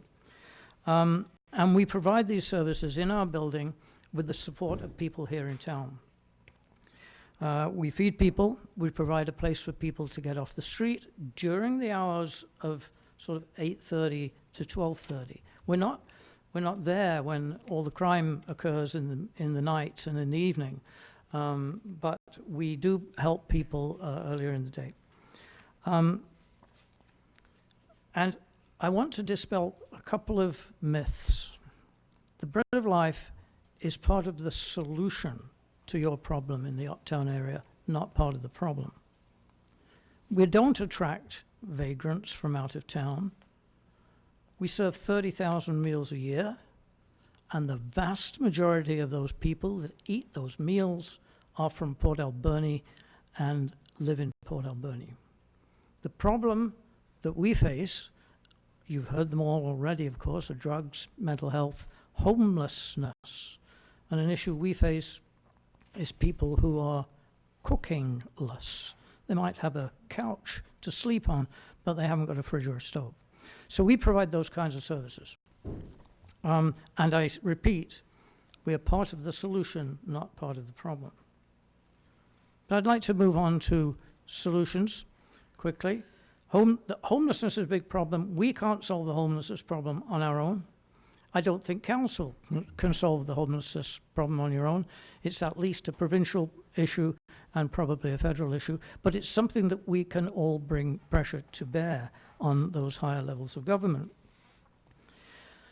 One thing that we can do is coordinate the services that are providing service to the people who are the victims of, amongst other things, the drug dealers, but also the mental health issues and so on and so forth. We can coordinate those services. Council could lead in coordinating those services. We provide food, Salvation Army provides food, the shelter provides food, St. Vincent de Paul provide food, and so on and so on. These services could be coordinated. I emphasize coordination, not amalgamation. No good trying to come up with some great big system that looks after everything, because you'll lose the passion of your individual volunteers. I'm volunteer at the Bird Life because I'm passionate about it. I can see other people from other agencies here, I won't mention any names, who are doing what they do at their agency because they're passionate about it. They don't want to be amalgamated. But coordination, leadership in bringing people together could come from council. This is a good example tonight. This should and could continue, and council or one of the councillors or the mayor could lead. So coordination of services is one possible solution. Enforcement, yes, but as the inspector said, we're not going to arrest people out of this, so enforcement's not the whole answer. I'd like to talk about deterrence, and that means normally like police presence. We would like to discuss with you, Inspector, the possibility of using the space that we vacated when we closed our thrift store to move the community policing office back up into the uptown area rather than being down on the quay where it's not visible. If it were next to us, well, that seemed popular. I'll just add that although we're a charity, our rental arrangement on such an office would probably just amount to covering the utilities or some honorarium or something like that. We're not looking to make money at this. We think it would be a good thing for the uptown. We think it would be a good thing for the people that we're trying to help. And then the other comment I'd like to make about enforcement in closing has to do with the bylaw enforcement of the city. And I'd like to make 2 points. First of all, I really think bylaw enforcement should be proactive, not reactive. When I get a traffic ticket, you're being proactive. When I get a parking ticket and so on, no one phones and says that guy's been parking there for 2 hours. You come out and you give me a ticket. You should do the same thing with all the other bylaw enforcement infractions that are happening around town. The wrong kind of signs on buildings, people using commercial places to rent, and so on and so forth. We need the city to be proactive and not wait for a complaint. I understand the potential costs of that, but that's one recommendation. And then the other recommendation I'd like to make, and I've just heard this, so I'm going to put it this way. I think the city should have a bylaw enforcement policy that makes it absolutely clear that the name of a complainant, when they do complain about a bylaw infringement, is kept confidential. So those are my potential solutions. Thank you for your time. Just, sorry, David. yeah, just to clarify, the complainant is Yes. confidential already. It is, okay. Yeah. Then that's reassuring, thank you. Yeah, okay. Councillor Paulson. I just have a quick question. Maybe somebody can fill me in on historical, but community policing was on 3rd Avenue at one time. It was actually in the shop, I believe, where the tattoo shop is. I'm just wondering why it moved from 3rd Avenue down to the Quay. Does anybody know historically why that happened or when it happened? Or I can enlighten you a little bit. That originally that became a budgetary issue in 2009. I was here during that actual meeting. The choice to move it down there was just after our budget crunch when the mill wasn't going to paying its taxes, and so, or at least was defraying its taxes, and we were kind of freaking out a little bit. It cost about $20,000, is my understanding, to run the facility and pay the rent, and they decided to move that's my understanding, decided to move the facility down to the Harbor Quay because we currently owned it as a city, and it was defraying the cost of the actual rental, was my understanding, so. Okay, thank you. Councillor Sobey. Just a question for the Bread of Life, if you please. Has there ever been, it's such an asset to our community, nobody's going to argue that point. Was there any consideration with the board of extending the hours? And I'm speaking about in the afternoon time and even in the evenings. Extending the time with that? Of leaving the Bread of Life open and accessible. The problem, of course, that we have is staffing. Like staff costs is our big issue. The only expansion that we are considering at the moment is expansion to provide a hot meal on Saturdays and Sundays, because frankly people go hungry on the weekend as well. And right now we're only doing breakfast and lunch 5 days a week. So our current expansion is to go to weekends. But our treasurer is going to say something. Well, yes, it's a budget issue. If we had the money, we'd love to. But if we had the volunteers, maybe we could too. So our budget is $110,000 roughly. That all comes from the people of Port Alberni. All from the people of Port Alberni who care about what we're doing downtown. We could use your support, always with the money, but we could use your support with volunteers. If we had a good volunteer coordinator and a good volunteer group, we could run that as more of an uptown community for the people who gather there. They gather there now from about 8:30 to noon, a lot of them, drinking coffee, talking over issues. We welcome the police to come and walk through and have a cup of coffee. We welcome the community. It's not a scary place. You can come through and have a coffee and meet some of the people. So we need the community to come downtown, as someone said, and be eyes on the street, but we can use you at the Bread of Life too. Thank you. Just out of curiosity, one more question for the Bread of Life. Have you, David, have you ever considered a different location for the Bread of Life? Do you want to buy the building? Well, I'm just curious. I mean, no, we haven't, for two reasons. That's one of them. Our investment in that building is very significant indeed. And finding another one with a commercial kitchen in it that at the price we could get for that building, it's really not something we've considered looking at. And also, we just think that that is the location where we're needed. That's where the people are. And, you know, those are the people we serve. I've just heard it quite a number of times in the community that given that the Bread of Life is right next door to the Frickstad apartments, there's sometimes a perception that there's a synergy there between the two that maybe wouldn't happen if the Bread of Life wasn't next door to that apartment block. That's a complete myth. Okay. It is certainly true that some of the people who use our services suffer incredibly because of the existence of that building, but and a couple of our people actually live in that building, but, you know, I mean, that's a small percentage of, in fact, it's an infinitesimally small percentage of the people we serve, and the link is, unfortunately, simply geographic. Okay, thanks for clarifying that myth, because it's one that's out in the community. So I have right next to Jim Del Rio, a young lady there. I'm Janine. I own one of the owners of Cloud City on 3rd Avenue. I just want to speak up, just experience of having a business up there and what I believe in that for that area.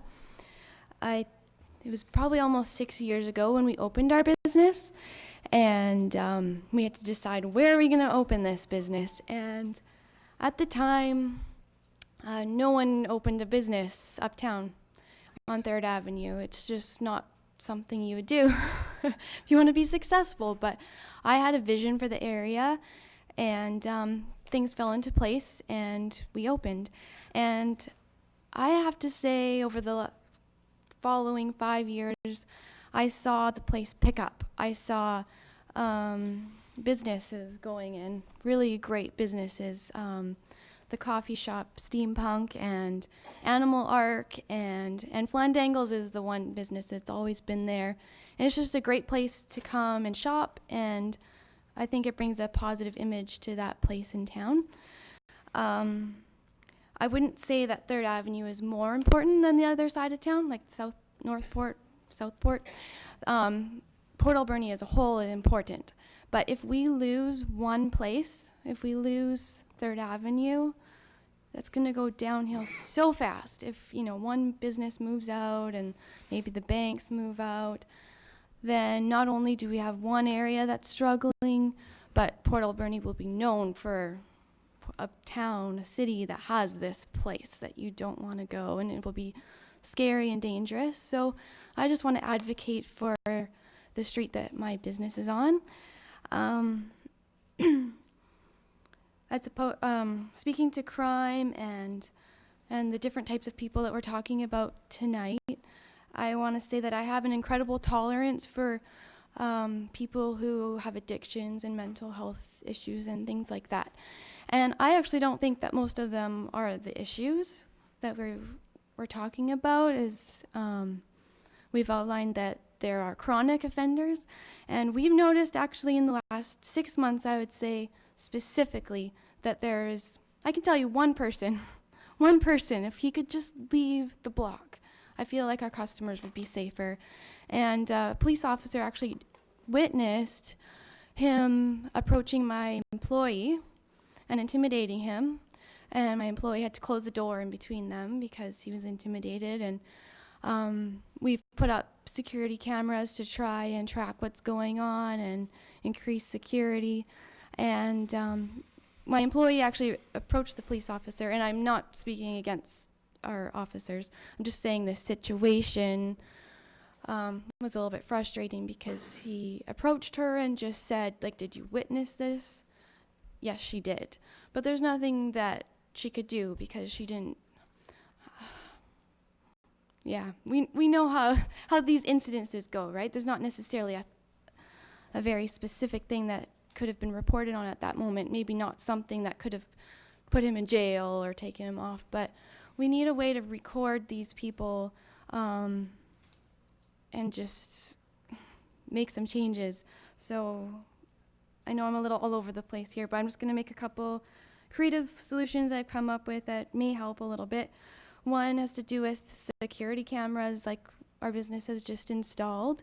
And so I'm wondering if it's ever been discussed that if businesses are willing to pay for their own security systems, if we can have that footage live fed straight to the police department so that when there are calls or anything that they can monitor that firsthand.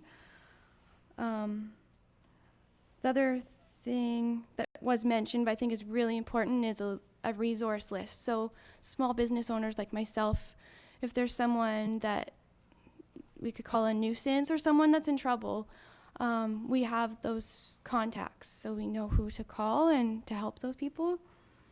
And one other idea I was wondering about is just in regards to housing.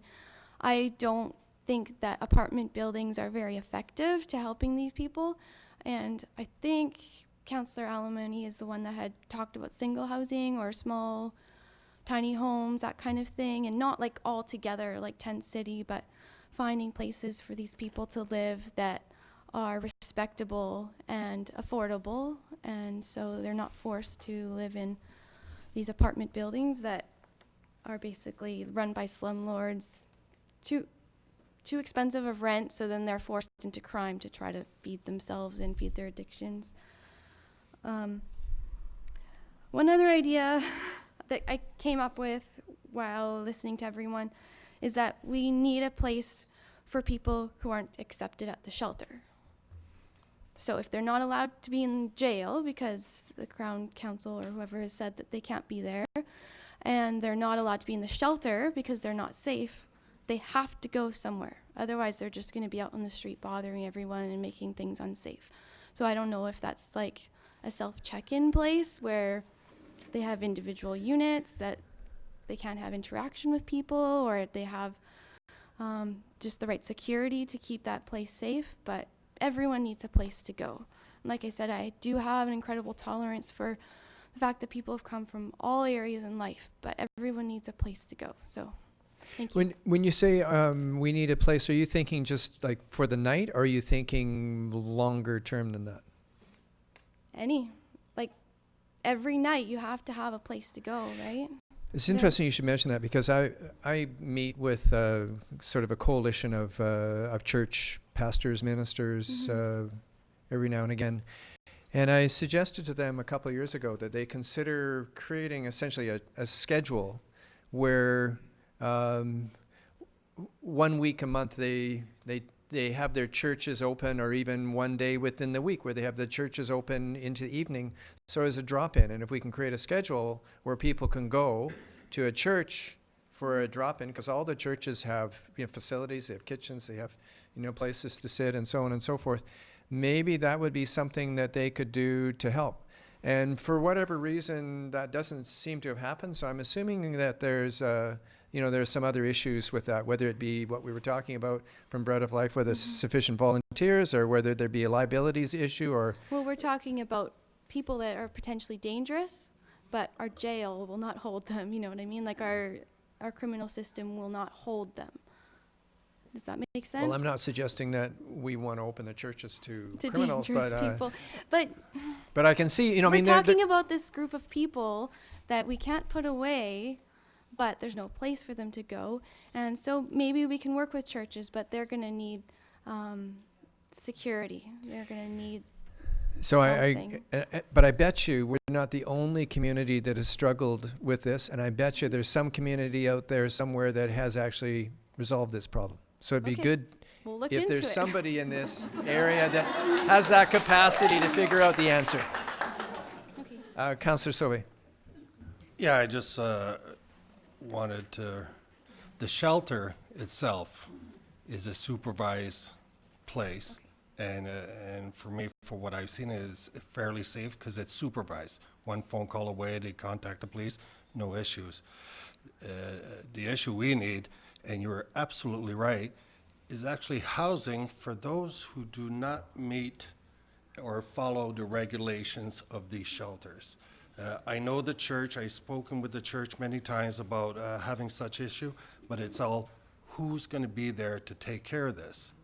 And lack of volunteers, but it's not just the volunteers, it's actually have the people with the expertise to dealing and all that. So it would actually have to be integrated with churches and the ministry to have any crisis workers there. So something like that would be ecstatic to have in our community. But again, I bring it back, these people that don't have a place to go because they've been kicked out of the places, it's simply for the fact that they're violent, or they're dealing with alcohol issues and drugs, and that's a problem. The only solution I could think of is when they're not, and the solution is not going to the police station and putting them in jail. There is such an act that if they're drunk in a public place and all that and causing a disturbance, they sober up in jail. And they actually have a great program where in the morning there's actually access to a crisis nurse that actually comes to the detachment and speak with them. But that only does so good. A lot of people don't want the help, but again, where do you put those people that don't want to follow the rules? They want to be able to continue drinking, continue doing their drugs, but to find a location under supervision is the key question. Okay, thank you. And so it's about 7:45. We've got maybe about 10 minutes left, and I know that there's a few people that want to speak, and I can see two right at the back. Is there anybody else that... Okay, so we've got three ladies, so I'll take the lady with the purple purse. Sorry. Hi, my name's Rachel. I own Ocean Valley Inc. on 3rd Avenue. It's 2974. We're right beside the big red door. I had no idea what the red door was before I opened my shop. I'm sorry, what's the name of your shop? Ocean Valley Inc. Okay. We're right on 3rd Avenue across from Merritt. Okay, thank you. Yeah, so I rented this place because it had really, really cheap rent, and I figured that that would be a great place to start my business.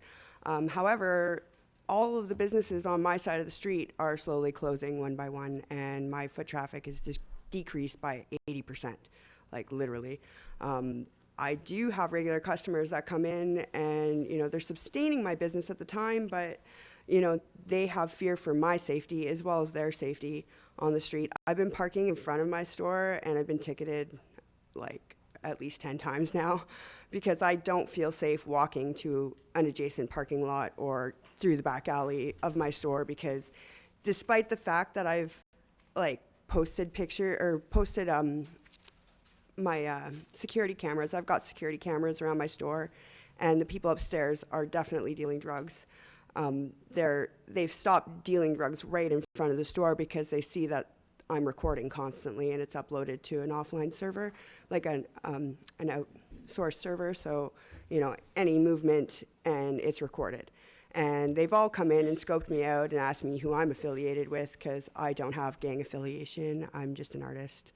And yeah, I'm from out of town, and I tried to move here to have a better life for my family because it's a beautiful community.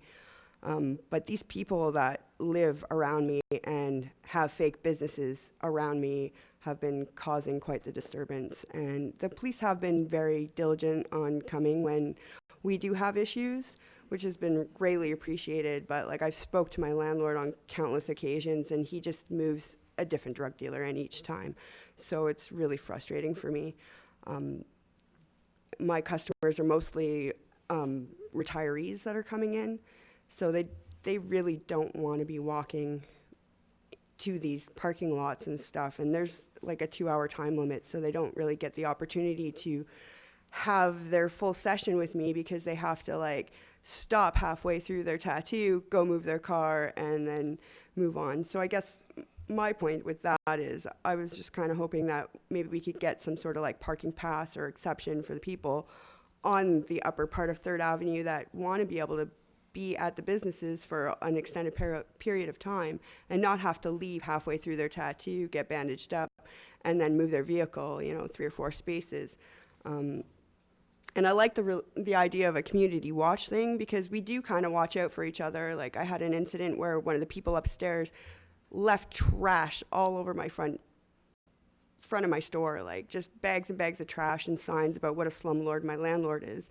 And I'm sure he is a slumlord, and that's fine, but he's always diligent. When I call him, he's there within 5 minutes to clean up the mess every time.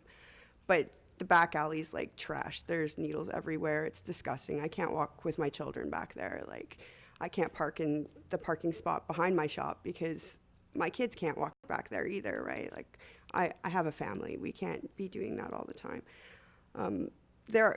I realize the guys upstairs, they do have mental health issues, and, you know, they keep telling me, oh, we can't do anything because it's mental health issues. But, you know, why are we allowing those apartments up there? Like, it's not even a real apartment. He just keeps building more units up there for these people, but they don't have, like, they can't use the washroom facilities properly. They can't use the kitchen facility properly. Like, it shouldn't even have apartments up there, in my opinion, at this point, because it just seems like a health hazard for everyone. And even the so-called business beside me, I complained formally because nobody was doing anything about it. And now there's just new people in there creating the same problem. So, like, I'm just very frustrated because I don't feel safe in my space. And I really can't afford to move to the other side of town, which everybody keeps suggesting I do, because I don't think it's good for the community. I think that we should be promoting good art businesses and good people being in the community. And if we can help these people, then great, you know. But I think that a community watch program would be really great for the business owners, because, you know, then we'd be at least looking out for each other, right? Thanks, Rachel. I've been through those apartments, quote unquote, above you. Not one of them has an 8-foot ceiling. Yeah. there's one kitchen for all of those apartments, and I think there was one bathroom for all of those apartments. They no longer have a kitchen. It's been converted to an apartment too. So Can't believe that it's permitted. At any rate, how would you feel? I mean, this is just sort of a blue sky thing. How would you feel if there was no no parking enforcement? Well, I don't think that parking enforcement shouldn't happen. Like, I think that people need to be able to come and go, but I think that, you know, sometimes we should make an exception. Like, I'd be willing to pay for a parking pass to be able to park my vehicle in front of my store. This way I don't have to walk through the back alley with my kids, because I got 2 kids that come to work with me often. So, you know, like, I'm usually having them in tow, and, you know, they don't want to be tripping over needles and stuff in the back, right? Like, it's gross. Okay, thank you, Rachel. We have 2 more people that want to address. Oh, we've got a question here for you, Rachel. Sorry, not a question for Rachel. I'm just a question for council about the 8 p.m. timeline. I'm just feeling like we might have a lot more people here who came out and want to speak, and we might want to extend that. Okay. Well, so just not sure how the rest of council feels. Okay, when we get to that, let's check with council. Okay, thank you, Rachel. Rebecca, and then Chris. Yeah, and Chris has actually been waiting a little bit longer than me. Okay, Chris. Hi, my name's Chris Washington. I am one of the co-owners with my husband of Flandangle's Kitchen and Gift on 3rd Avenue. I'm just going to relay a really brief story. I have always been a bit of a Pollyanna. Worked at Flandangle's for 2 years before we purchased 2 years ago. Had never felt unsafe on 3rd Avenue. Had always parked my car behind and walked around the back. Was surprised to hear the stories, but yesterday was my first time that I was actually personally involved in something. We had a gentleman come into our store yesterday and was 2 paramedics were outside looking for or waiting for him to come out, and the police officers arrived and came to take him out of the store. And thank you very much. The police officers here are wonderful. They have, anytime we have called to complain, when I heard the statistics today, I was stunned. When Mayor Rattan, you asked us, do you think we're doing something to invite these people? Obviously we are. The numbers are telling. For the size of our community to have this level of crime, something has to be at a paramount for these people to be here. So that's the first issue we need to look at. So they came, they took care of him. I had 2 customers that left the store while he was there because they were scared to death. I lost business. We've had a panhandler outside of our store rapping on the front of customers' vehicles. We've had to call the RCMP for. We have customers that are pulling their bank accounts out of the TD because they are uncomfortable being up there. I think this is a multi-pronged issue that we are not going to have one solution here tonight. I appreciate that everybody is telling their stories, and I just did my little stint. We've got to, and this is not something that we can wait now long term to deal with. So we have to look at why these drug dealers are coming here. We need to look at ways of employing people in both small business and medium-sized business so that people don't feel they have to turn to drugs to deal with their problems. We need to have strong bylaws in place and strong enforcement of those bylaws in place. And that's something that we can do in a very quick turnaround time. Whereas the services that we have and the police issues that we have, not with the police, but having too much crime here, those are all long-term. But for those of us who have businesses on 3rd Avenue right now, our issues are immediate. They are not things that we can be dealing with a year, 2 years. Because if I have to wait that length of time, my business will be out of business and I'll be homeless. We have everything that we've got invested there. We bought the business because we did not want to see another small business in Port Alberni go down the tubes. We looked at moving our business to Northport and found out that the rents were 5 times what we're paying on 3rd Avenue. We're very fortunate because we have a customer base that will come to us. That is getting less and less with these issues. I have seen over the last 4 years where we've spent tens of thousands of dollars on charrettes to find out what's going on, to find out what we should be doing in Northport. We have done nothing to develop the 3rd Avenue area in those 4 years that I can see. We've had businesses come, we've had businesses go. I applaud Steampunk Cafe, Cloud City, Animal Ark, the meat store. Here's another young guy that's a year into his business and is having extreme problems. And we've got people living in commercial buildings that are commercial buildings. They're not residences. And we're not getting rid of them. I don't know why this is happening. So it's obvious. Sorry, I'm getting excited.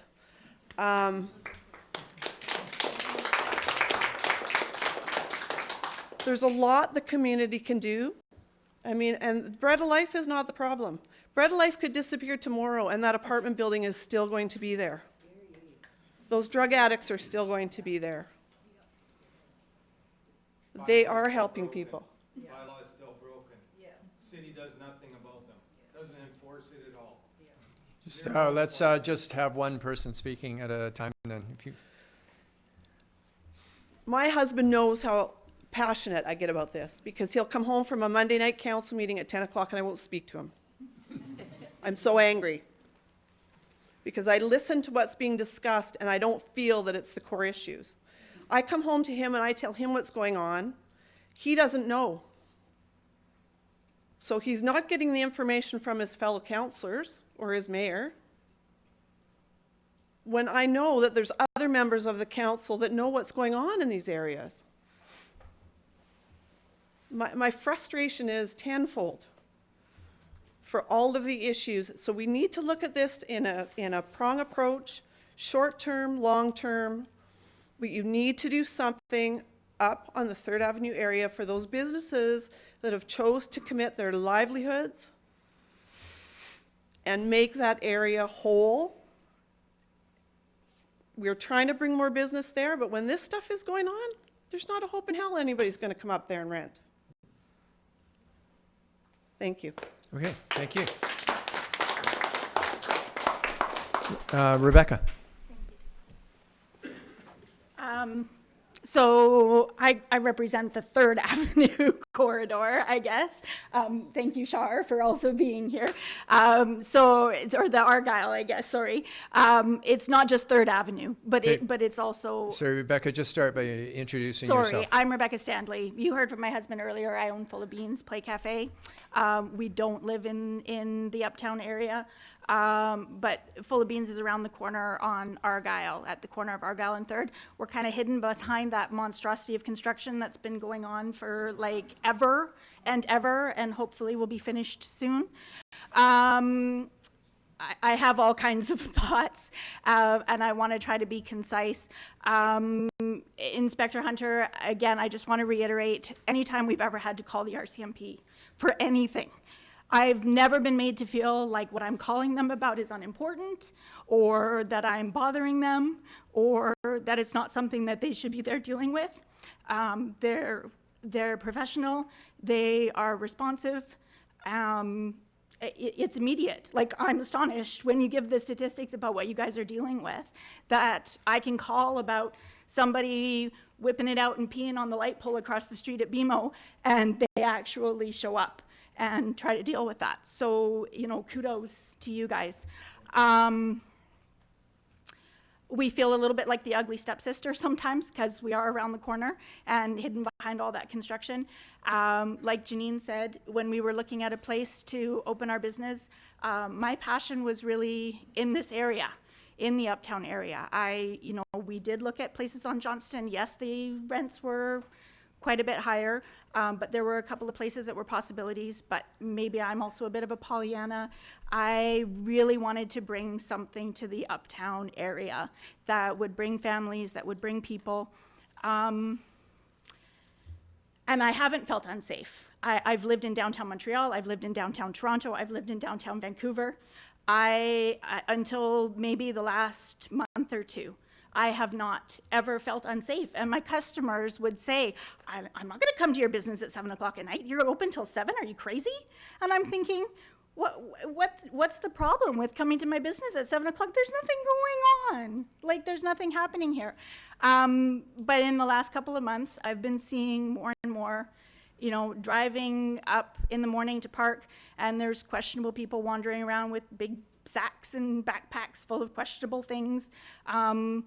My husband watched a car park in the alley behind us the other day and sit there for about 10 minutes with the engine running, and then a young woman got out of the car and walked down the alleyway. So, you know, you can kind of imagine what's going on. So I don't know what's happening, but just, you know, like I said, in the last couple of months, it seems to becoming more of an issue. And like Chris said, we're hanging on by our fingernails here. We're not going to be able to make it too much longer if I can't tell my customers that I have a safe place for them to come. If they're not willing, then I don't know what I'm going to be able to do. But focusing on the positive and the solutions, I really wanted to bring attention to, in case any of you hadn't seen this already, Maclean's came out last month, I think, with their ratings of cities across Canada and most dangerous cities. But what struck me about the article was, or about the ratings, was not where Port Alberni fell. It was actually, I don't know if any of the councillors or Mr. Mayor, if you read this, was actually the article that was attached to it about North Battleford, Saskatchewan. The correlations between the issues that North Battleford, Saskatchewan deals with and has dealt with and Port Alberni are astonishing. They have a population of 14,000 people. They're surrounded by First Nations groups. They have drug addiction issues. They have mental health issues. They have homelessness issues. They have been, since Maclean started the list in 2009, they have been the #1 most dangerous city in Canada every year that Maclean's has published this list. So if you haven't seen the article, I would really encourage you to go to macleans.ca and read it. Just one thing that struck me, and I don't know how this would work exactly, they have something called community safety officers. So they say they're basically souped up versions of city bylaw officers that patrol on foot as well as in police-like vehicles, freeing the RCMP to focus on more serious crimes. And in June, they were empowered by the province, so obviously this has to come from a different government level, but they were empowered by the province to investigate reports of mischief, petty theft, and vandalism. So essentially, North Battleford has created a 2-tiered policing system. So they're not just community watch, they're not just wearing a vest and walking around and observing, but they are actually empowered by the province to do something about what's going on. So that was mostly why I wanted to come up, was just to bring your attention to that article and encourage you to have a look at it if you hadn't, because I think there were some really good ideas in there. I don't know exactly how all of them would work, but like I said, the parallels were astonishing. Thanks, Rebecca. Yeah. Council, just check with council. How are you? What's council's feeling? How many people still would like to address? I can see somebody in the back here, and I know that Ron Jorgensen. Great to hear from Ron. Okay, so why don't we start with you in the purple? Good evening. My name's Gail Horvath. We own Port Poshwash. Just maybe a couple solutions here. So right now we have a lot of offenders. They're not going to jail. I mean, it's our judicial system to not put them in jail, I guess. But there's no restitution for them either. It'd be nice, I mean, if the civic politicians could maybe get together and try and do something that the judges are actually going to have to put these people away, right? Whether, somebody needs to take this to the province and we need to do something about it. But are you thinking almost in terms of along similar lines to restorative justice, where there is some... like our RCMP are doing their job. Yeah. You know, they take these guys down on Friday, they're out on Monday. There's a problem there. Someone does thousands and thousands of dollars in crimes and they get 23 days in jail. There's a problem there, right? These people, they need restitution. There needs to be something more instead of a slap on the wrist. So I don't think we as citizens can go to the province and say, you know what, you need to do something. But we as a city or towns or regional districts need to get together and take this forward. I just think that's important. One thing that might be something the city could look at that would address the issue short term here would be to maybe put up some surveillance cameras where sorry, I'm just all flustered here. At some of the major intersections in the town, you know, coming out of maybe some business districts or out of some industrial districts. There is a lot of crime going on right now. There's copper wire being stolen like from multiple businesses. There's, I mean, every kind of crime you could think of where people are stealing stuff. It's happening. It's happening here to all businesses. I mean, we are lucky that we do have some surveillance cameras, but we don't have enough to cover the whole block. And if people are leaving through the Tofino bus lines laneway, going out another way, I don't have cameras that cover that stuff, and neither does anybody else over there.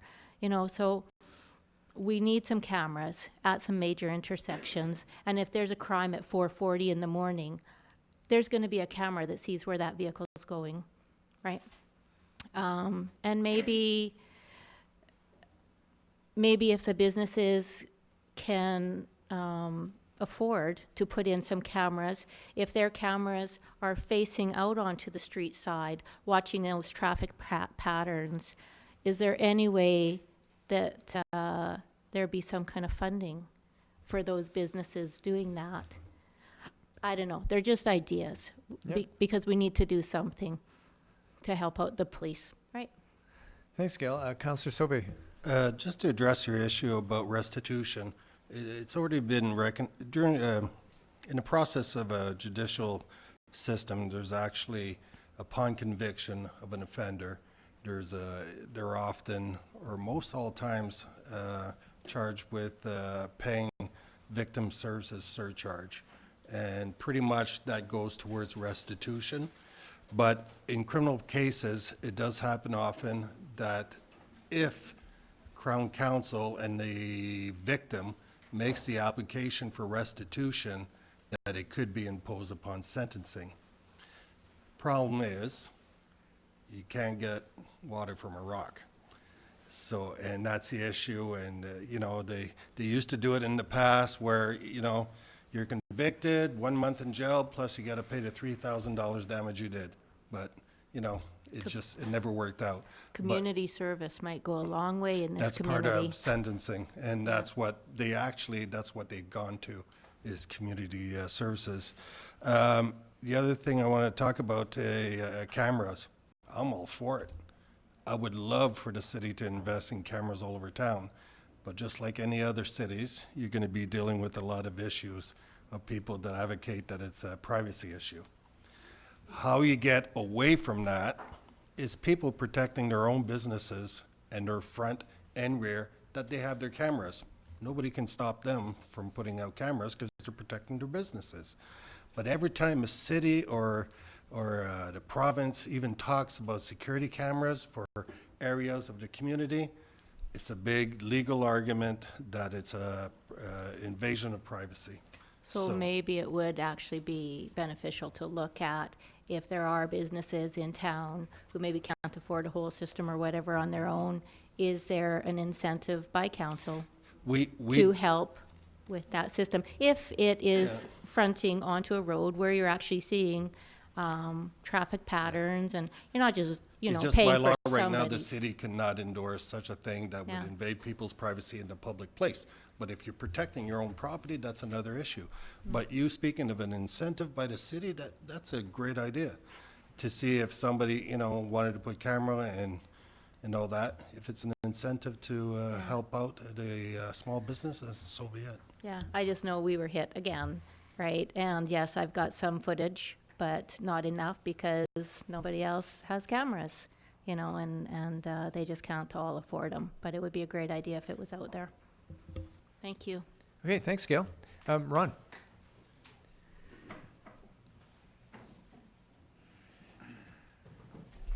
Your Worship, councillors, and community, I appreciate the opportunity to be able to be here tonight and be witness to what's happening here. I think it speaks highly of our community in terms of their level of concern. Ron, sorry, maybe just introduce yourself to council. Excuse me. Ron Jorgensen. I'm working with the Social Planning Council here in town. I'm also with the Lions Club and working as a councillor in the community. So as I'm listening to people talk, I'm wearing several different hats as I'm listening to it, and I'll come back to what I'd like to provide to council as a thought form. But I'd like to make reference, first of all, to Gabriel Maté in Vancouver and the work that he's been doing down on the east side. And one of the things that he points out is that almost without exception, we're dealing with mental health problems. We're not dealing with mental health problems that have to do with things that are happening today. We're talking about problems that have happened 20, 30, 40 years ago in their lives, and they're still living out the pains of those situations.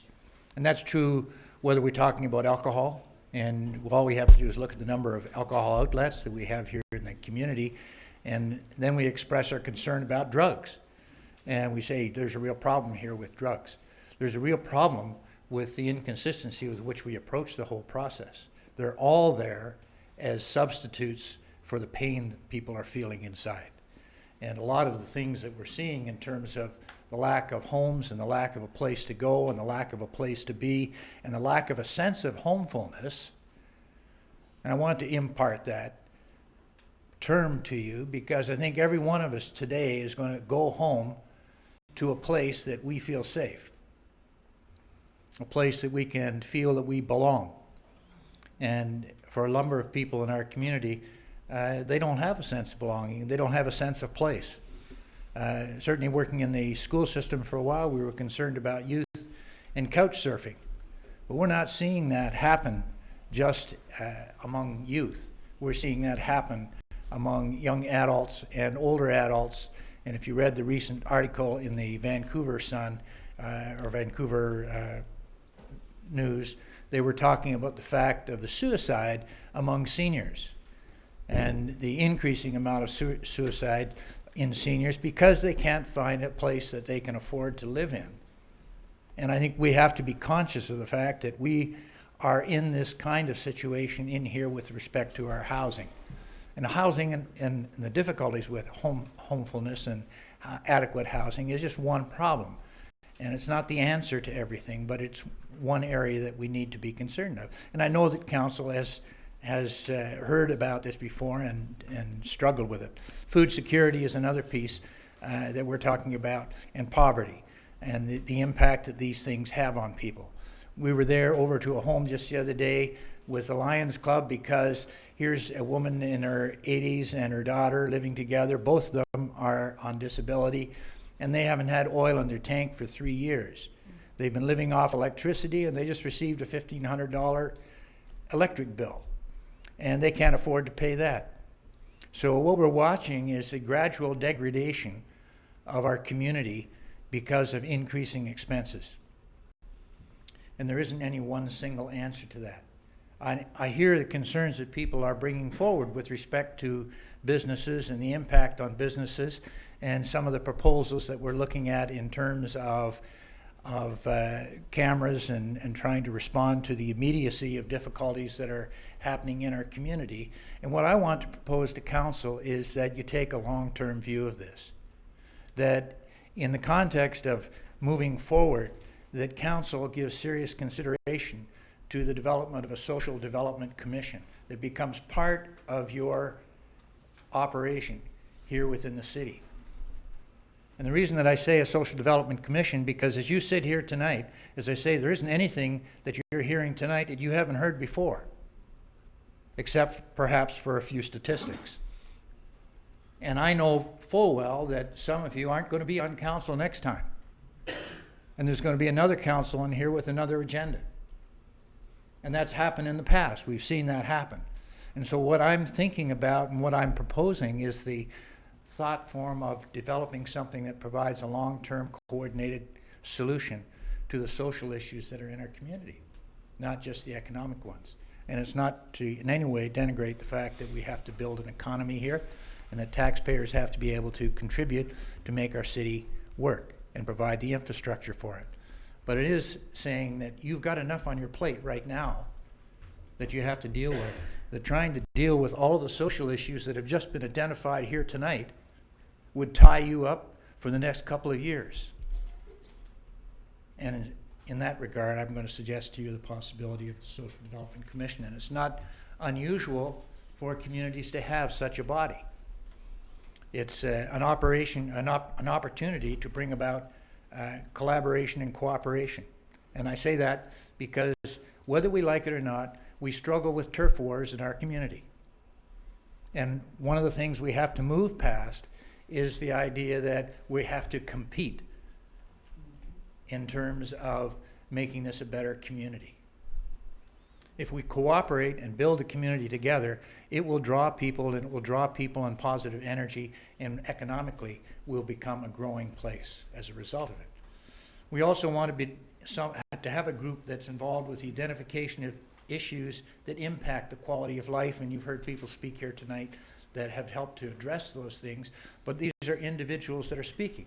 And the real question is, how do we move forward from this? Who's going to take on the identification of these issues and then pursue the acquisition of supports and action that come forward from this?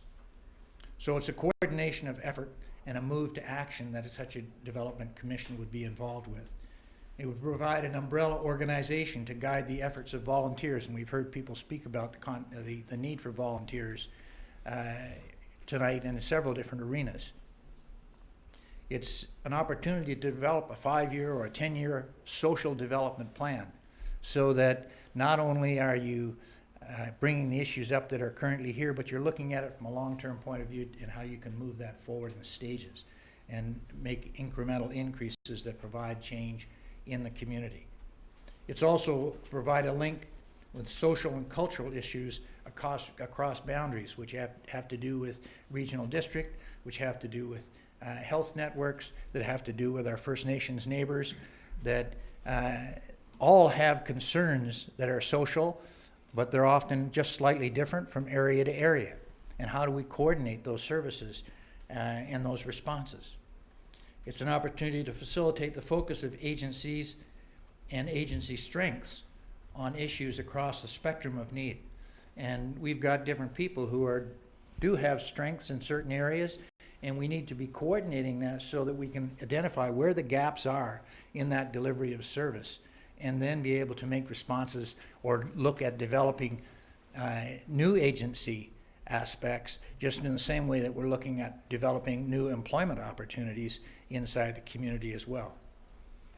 It's an opportunity to advocate and coordinate advocacy to the provincial, the federal, and foundation levels. And for those of you that had the opportunity of listening to Sean Loney in the community in the last couple of weeks, you've heard his appeal and his development of resources in Manitoba and in other communities across Canada, which are not relying on federal dollars and not relying on provincial dollars. They're turning actually to foundations and bringing foundations in to assist with the funding and the supports for some of the issues that we're talking about. And some people have spoken quite eloquently tonight around how, when we provide opportunities for homefulness and when we provide an opportunity to participate, that we actually give people a better reason to participate in their community rather than turn to drugs. And the simple fact of the matter is that many of these people are not able to access the jobs and situations that we have in our communities because of the parameters that are set up around businesses. If you have a record, you're not going to get into most jobs. If you don't have access to a vehicle, you're not going to be able to get around and have that mobility. So we've got many people that are isolated in their own situations, and that only creates a sense of loneliness. And when you look at something like cocaine, alcohol and cocaine are like the right and left hand. The alcohol takes the adult part of you, the mindful part of you, and gets it out of the way.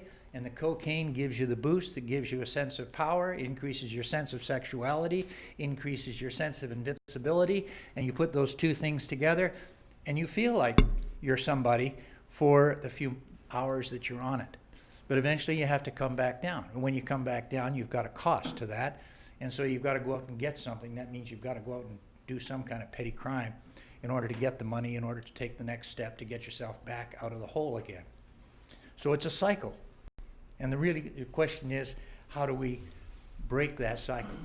So foundations become one of the ways of helping to battle some of those current issues.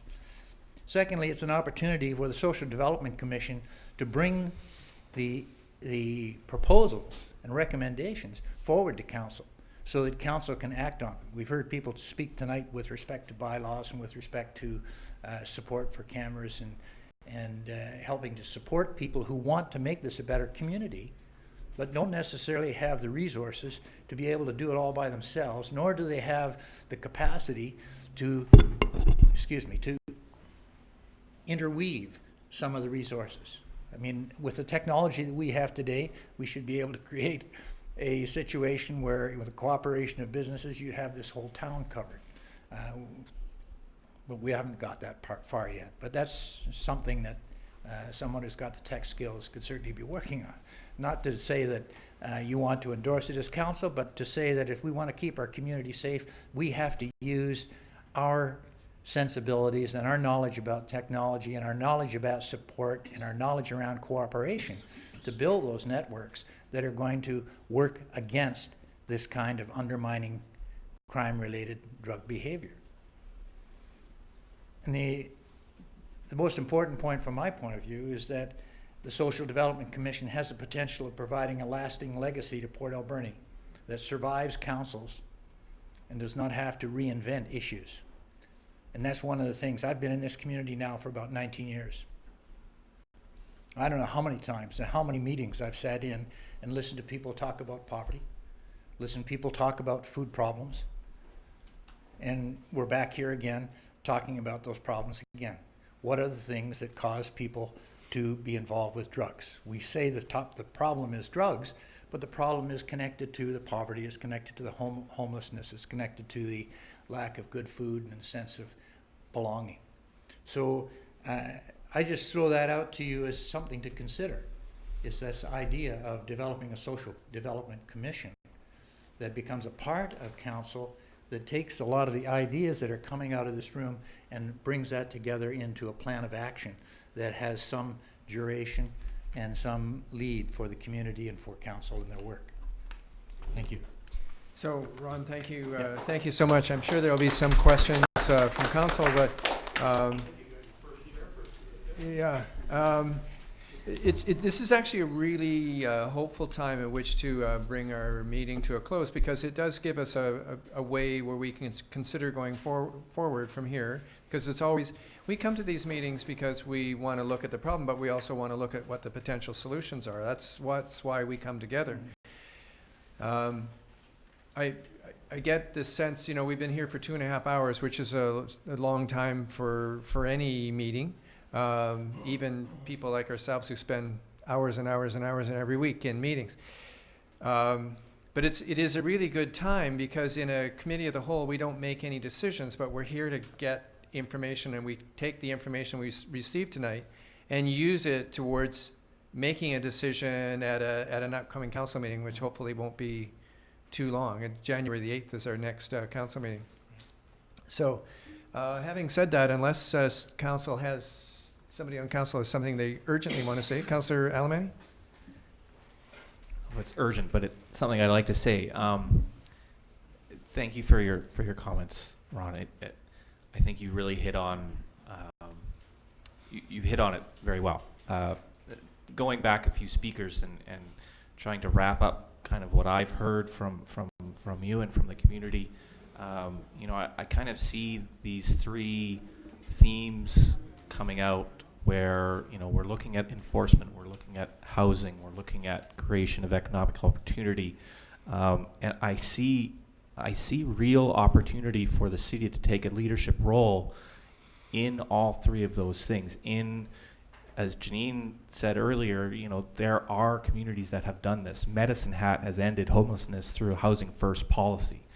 The council has had that housing first policy presented to it, and you know, a social planning commission was one of the recommendations that we do. So, you know, we have these things that have been on the back burner for too long, and maybe it is finally time, and maybe we have the support in the community through this meeting tonight to be able to start to coalesce that stuff together, because I think we really do. We have the resources. We can create housing in our community as a city, to put people in and provide them the supports, provide the security, provide that no barrier housing so that they can be in there no matter what. We can enforce our bylaws so that we can get people out of bad apartments, bad living conditions, whatever. We can provide them that home space.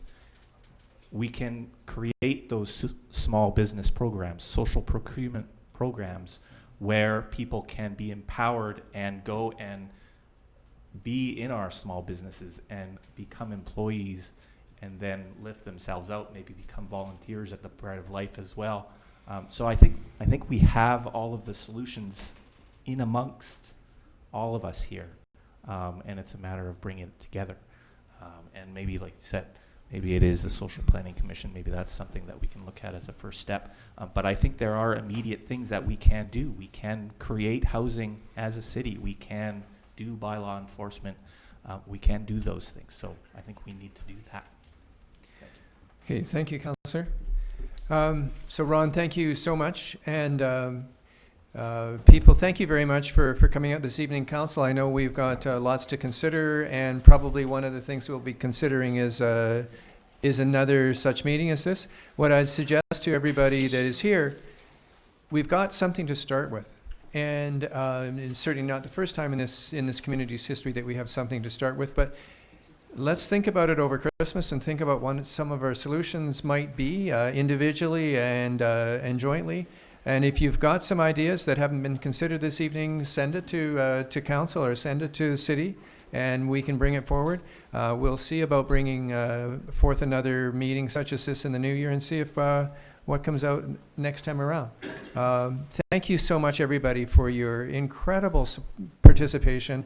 And, you know, I think all of us are a little richer for having participated in this, because we get a stronger sense of how great that need is out in the community. Not that we didn't know that, but this helps to articulate it for all of us. So thank you very much, and have a great Christmas, everybody. Have a really safe Christmas, and we look forward to the new year. Thank you. So Council, we just need a formal motion to adjourn this meeting. I would make that motion, Mr. Mayor. Second. All in favor?